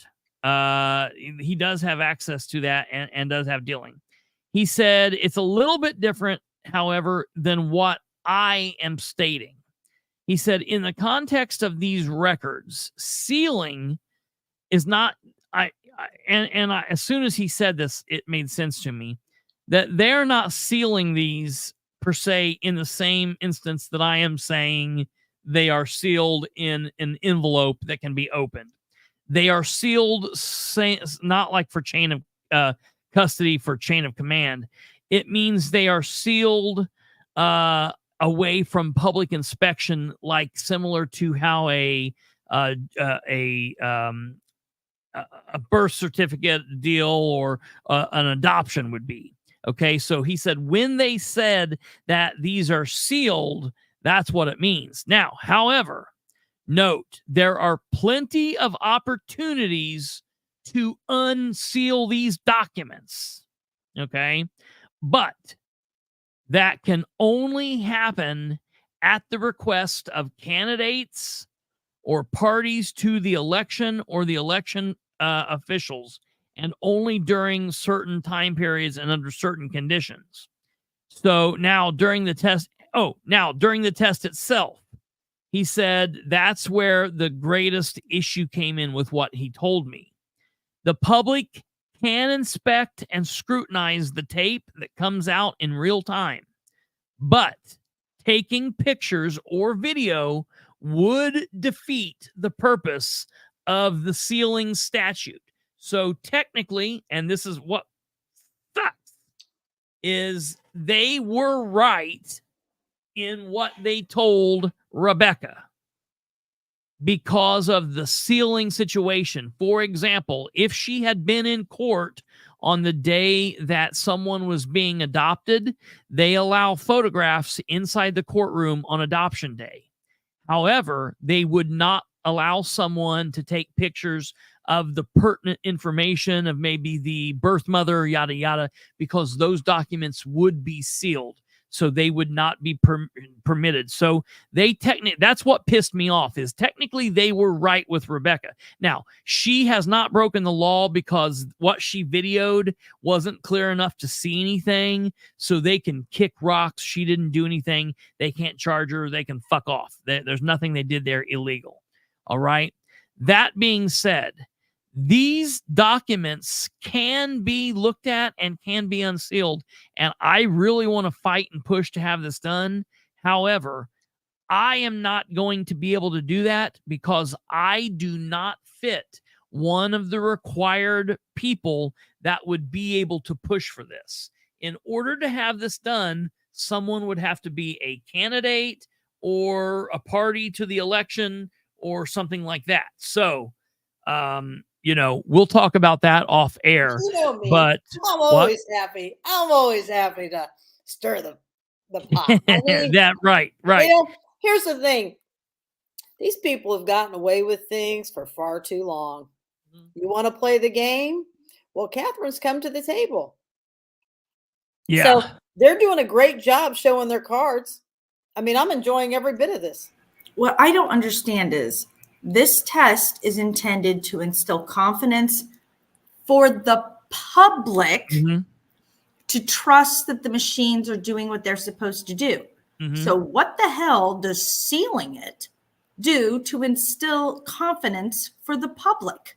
Well, so that's the thing. Basically, what it does is that's why it's bullshit that it's technically not a public meeting, it's a public hearing. So at a public hearing, like for example, when they have a public hearing, and that's the only type of meeting that citizens are allowed to speak, and they have to let citizens speak, which is interesting because he says that in that meeting, he said that they weren't going to let people speak. They technically don't have that right. At a public hearing, citizens have a right to be heard. So that's interesting. At a public hearing, are they not? They're not supposed to be making any kind of vote or any kind of decision. They're not supposed to be. No, they can as long as it's not a monetary issue, like the vote that they did to have that PCs allow the people, the PC thing, that was okay, as long as it's not a monetary issue, like when they do the public hearing before the council meeting for appropriations. So it just can't be a monetary issue. The bottom line of this is we have hit a brick wall for right now for getting these records. However, what?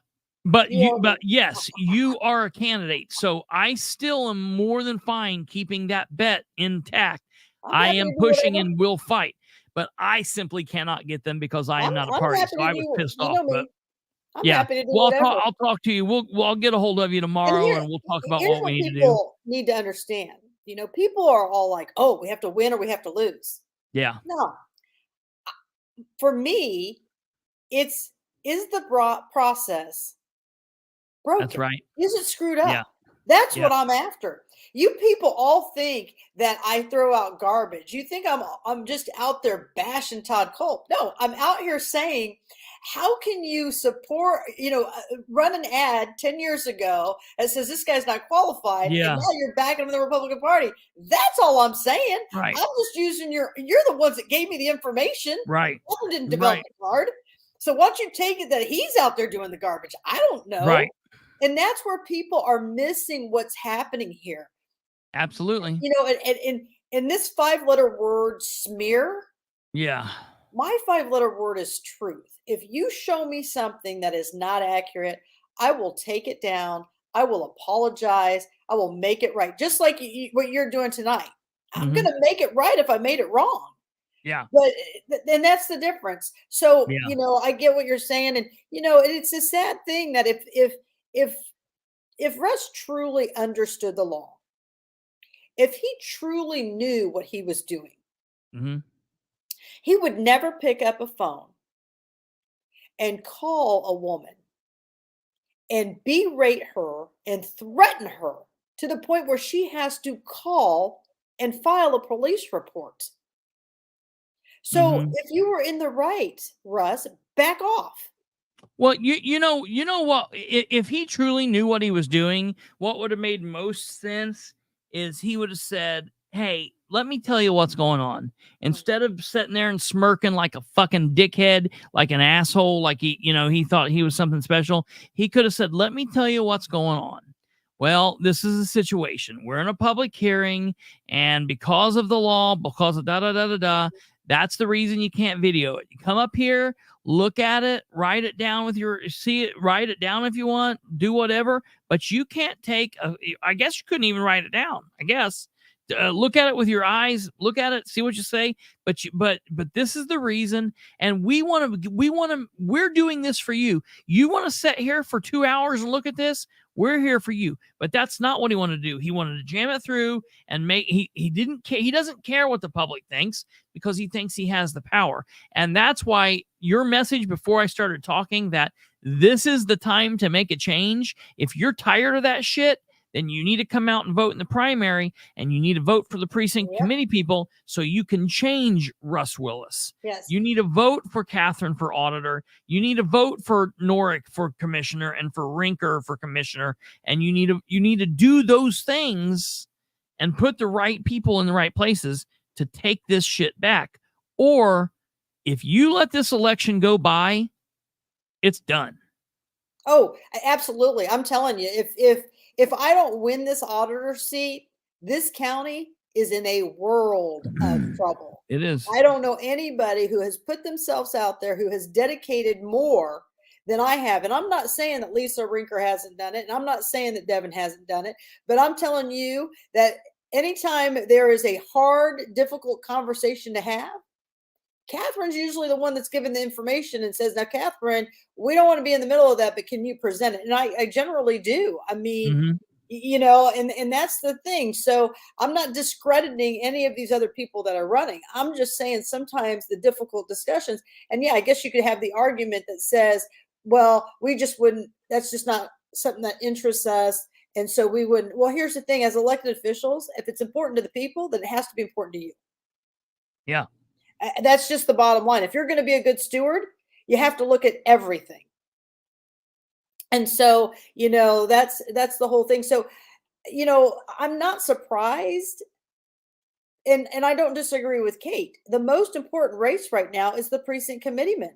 Until we take out the head of the snake, we're never going to get anywhere. And so I am totally in agreement that these PCs have got to win their seats, and we will see what May 7th brings to us, which reminds me, anybody who is watching this video at any time on May 7th at 6 o'clock, the 1925 pub there at Grandview, I have rented that whole area.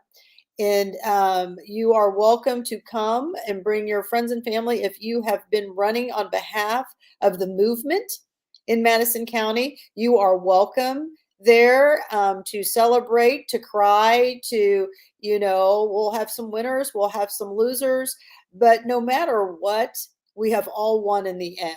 So I did rent that out for people who want to come. We'll have light snacks and some drinks. If you want a full meal, it's open, but you'll need to buy that yourself, because I don't know how many people are going to show up, but there'll be cheeses and fruits and all that and cake. But I do want people to know that win or lose, I appreciated everybody who put themselves out here for the people. Yeah. And so that's why I've done that. So that'll be going on, and That's not correct. Where is it? Grand, Grand, but that, Oh. yeah, it's 6 o'clock after the polls have closed. Come on over. We'll be there. They're going to stay open until 10 o'clock. I think by 10, most of everything in the county will be resolved. And so I just want We you to hope. know. Yeah. And for me, Adam Harvey and Chris, it was more important for me to have that for the people than to send out flyers that may end up Oh, in the yeah. trash. Absolutely. And it is. I want people to know I'm grateful for them to even try. Yeah, absolutely. Yeah. Absolutely. All right. Well, I appreciate you. We'll have you back on, I'm sure, before everything wraps up, but we're getting close. So I thank you very much, Katherine. And ladies and gentlemen, we'll be back on tomorrow and hopefully be done tomorrow, Friday, with this review of finance records. The Henry County stuff will go pretty quickly. I've got some stuff about Muncie to talk to you about. I've got some stuff about Henry County to talk to you about. I've got some stuff about the sheriff's department race and the sheriff still doing craziness. I've got Muncie stuff to talk to you about. Of course, we'll be following the situation with Muncie being without an HR director. That's going to be chaos and insanity. So there's a lot of things going on. Of course, the election's going on. And some interesting stuff is going to be coming down the river here real soon. And so I can't really say anything more about that, but it's going to be an interesting next couple of weeks. So very good. Thank you very much, Katherine. And we will see you again next time. Right. All righty. Ladies and gentlemen, you've been listening to the Political Spotlight. This is episode 187. I know it still says 186 up there in the corner. It's about made me crazy. Thank you for everything. Before you leave, please do us a favor and click one of these things, smash the like button, give us your subscription, click the bell, do all that stuff. But more importantly, share the show with everyone you know. Have a great evening. Have a great tomorrow. And we will see you back here at 9 p.m. Eastern. Good night. Goodbye.